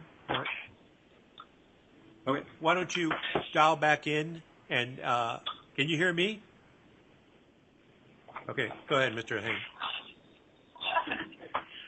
Thank you, Your Honor. Mr. Weinstein, Robert Lee Hain, Kelly Dry and Warren, as you know, we represent a number of landlords. What I'd like to try to get at is if you know the total amount of the monthly rent obligations portfolio-wide. The total rent is $35-40 million. And thank you. And do you know whether that rent was paid for the month of January? A little bit of it. You have an approximate amount of? Between 2 and 5, probably. Between 2 and 5 million was paid, leaving approximately 30 million unpaid? Approximately. Thank you. And are you familiar with the concept of stub rent, or the portion of the rent applicable from the first day of the case being today through the end of this month? Yes, I am. And do you know whether that rent that accrued during that stub period is in the budget that we had up on the screen previously?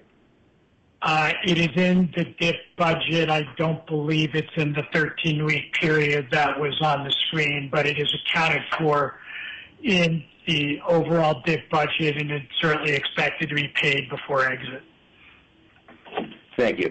That's all. All right, thank you. All right. Mr. Ghilardi?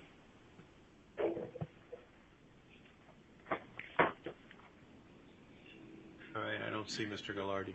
All right, here we go. All right, Mr. Ghilardi, I think I hear you. And I hear you, Your Honor. Thank you very much. But I was happy to defer to Mr. Lehane. Okay. Go ahead. Has Mr. Lehane already finished so I can Yes, he go has. forward? He has. Thank you, Your Honor. Mr. Weinstein, as you know, I'm Greg Ghilardi, and I know we've known each other a number of years. I have a few questions to ask you. First, was any separate DIP ever solicited for Holdings 2? Well, there was a separate DIP that had the same treatment to Holdco 2, but there was not a specific DIP solicited to my knowledge. But having said that, the PJT investment bankers ran a fairly open process to allow anybody that wanted to come present to the debtors DIP options, and I'm not, to my knowledge, there wasn't aside from the reference in the letter that Amazon referenced earlier, I'm not aware of anybody offering a Holdco 2 specific DIP. Okay, but I'm going to just ask a very simple yes or no question. Did anybody authorize PJT to solicit a DIP solely for the purpose of Holdings 2? Well, yes, on the basis they were authorized to solicit DIPs on any basis available. So by definition, that would include Holdco 2. And did they provide or have materials ready to anybody who was interested in providing a DIP solely to Holdings 2? I don't know. You have to ask them that question. I don't know. Okay. And it is the case that Holdings 2 is giving first lien priority debt, securing the DIP with first lien priority debt. Is that correct? Correct. And are you aware that anybody solicited on behalf of Holding 2 unsecured debt? I'm sorry, can you repeat that question? I'm not sure I understood it. I'm asking you, in determining whether there was a DIP for Holdings 2, I'm going to go through the code and ask you the questions. 1, was unsecured credit for Holdings 2 ever solicited? I don't know. But again, there was an open solicitation for any financing. So once again, that would have been certainly considered in part of the solicitation process. I don't know if anybody stepped up and made that offer, but there was no specific Holdings 2 materials prepared in this general process to solicit DIPs for Holding 2s. That's your testimony, correct? That's not my testimony. My testimony was I don't know if PJT had those materials, but if somebody had asked for them, I'm sure they could have been provided. Do you think that anybody at the board or the committee on which you sat ever requested PJT to look for or consider a Holdings 2 only DIP? Are you aware of that ever happening? I'm not aware of that happening. And when did the DIP solicitation process actually begin? I believe the process of, I'll call it financing solicitation, because it wasn't necessarily DIP solicitation, started in November before I began to re-engage with the company. So it was any financing, not just DIP, because at that point in time there was not a commitment to go down a Chapter 11 path. Okay, and I think you've used the word beneficiary of the financing about 9 times in your testimony. I could be wrong. When you say that Holdings 2 or what's been called the flagship entities are the beneficiary of the DIP, what do you actually mean by that phrase? That well, first, I didn't say they were the beneficiaries. They were are beneficiaries. So to be clear, I'm not trying to suggest that they're the sole beneficiaries of doing the DIP.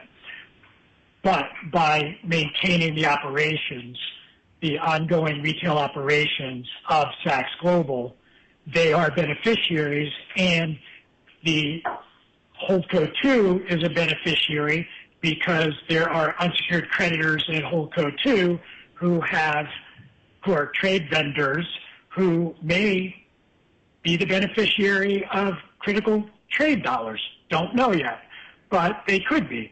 Those same trade vendors could also be the beneficiaries of ongoing business with Saks Global, and therefore, without the DIP, those unsecured claims would get whatever they would get in a liquidation, as opposed to as an ongoing business, they would very likely continue to do business with Saks, may get pre-petition payments on account of that through the critical trade, and continue to make money by selling goods to Saks Global, who now has the financial wherewithal to pay for those goods. Okay, so as you sit here today, well, let me start with a premise question. You have testified there's about $180 million of unsecured trade debt at Holdings 2. Is that correct? That's correct. That's my understanding. And you've also testified that Holdings 2 doesn't really have operations. So how did that $180 million of unsecured debt become an obligation of Holdings 2? It was I was not, as I understand it, because I wasn't there at the time, but it was an inducement for trade vendors to ship, understanding they would get a claim at Holdco 2. And do you understand that there were representations made to those vendors that was because that was a solvent entity and that would be serving as credit support for those claims? I actually don't know what representations were made. And at the time, it was solvent, but as I testified earlier in the liquidation, I don't believe it would be solvent. But at the time, I think that's a fair characterization. And do you have an understanding that some of those agreements were entered into as late as the end of December of 2025? I actually don't know when those agreements were entered into. I'm not aware. I just know the aggregate amount. As I said, my greater involvement with Saks Global occurred in just mid to later December, and became CRO in January 1st. So I was not aware of when those took place. And you've done credit support agreements in your history as a CRO, correct? Yes. And when you said the credit support agreements of Holdco 2, they thought that Holdco 2 was a separate entity outside of the other entities with which they did business. You would presume that too, correct? I would not presume anything. I have no idea what they were assuming at the time. Well, if you got a guarantee from Holdco 2, did you believe it was the same as having the claim against the entity with which you did business? I don't know what they would think. Well, what would you think if you offered a guarantee? Would you think that's the same thing as the primary obligation or an obligation of a second entity that may be solvent? I would think the latter. Okay. And is it your testimony today that by adding $1.5 billion of additional debt, you are not undermining their ability to recover from Holdings 2? No, with that particular constituency, I actually think they're greatly enhancing their ability to recover the amounts owed, that 180, by continuing to do business with the debtors. They're uniquely positioned, actually, to continue to do business, potentially get critical trade, and can do ongoing sales to Saks Global, make margin on a go-forward basis. So I actually think their position is dramatically enhanced through the dip. With respect to go forward, what about with respect to the outstanding amount? I just said that. I referred to the critical trade amount. They could be considered for that. I don't know. Those commitments haven't been arrived at yet, but that could be. But without a dip, there is no critical trade.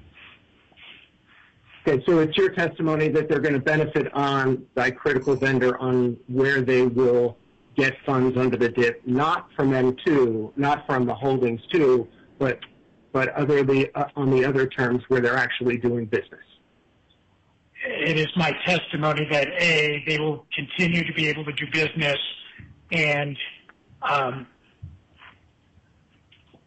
ostensibly make margin by selling to the debtors, and secondly, they remain in a position to potentially receive critical trade dollars to offset their pre-petition claims. Now, I have not seen, because I am not privy to it, there's been talk about an appraisal. Who did that appraisal? I believe it was JLL. Yes. Okay, and what is the date of that appraisal? March 27, 2024.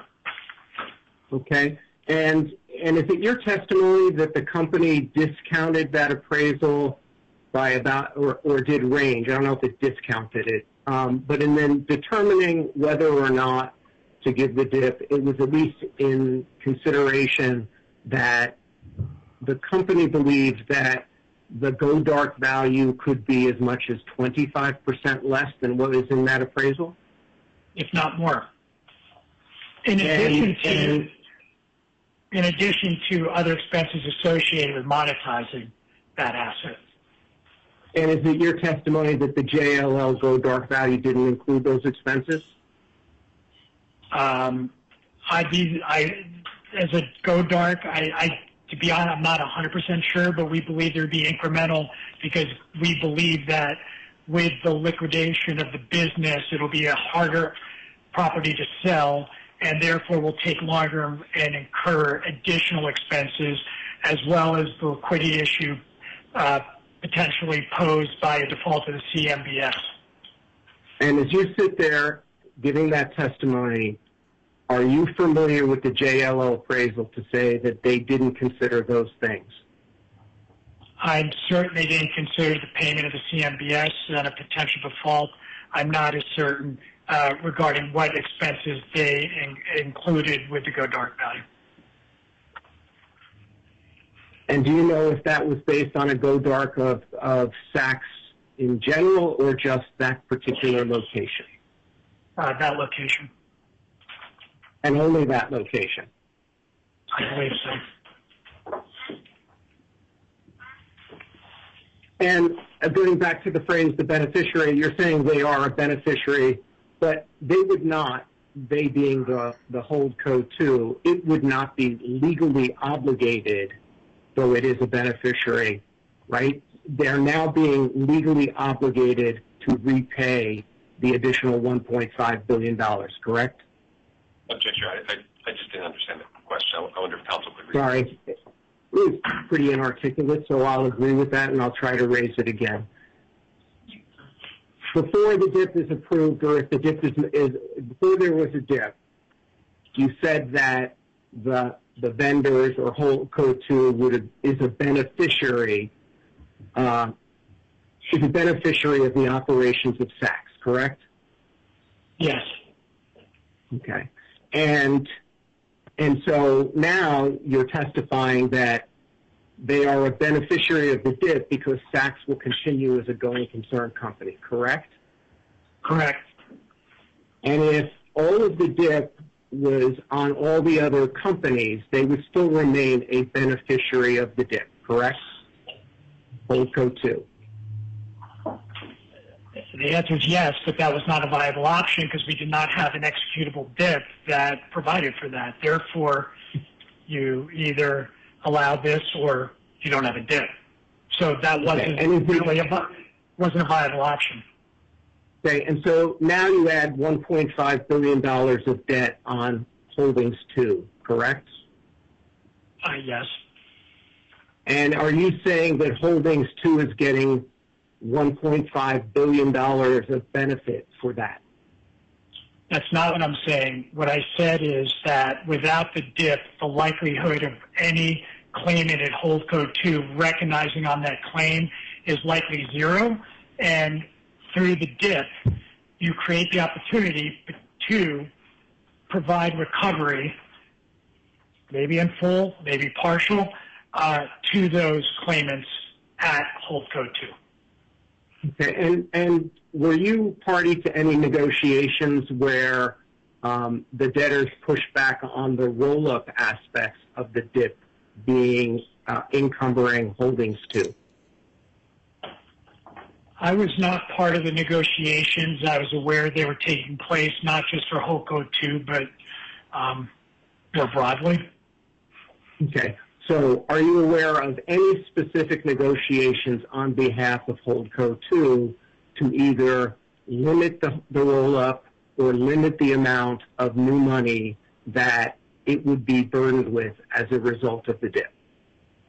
As I said, I wasn't specifically involved in those negotiations, so I would defer to others that were. I don't know the answer. I have no further questions. All right. Does anyone have any questions of Mr. Weinstein?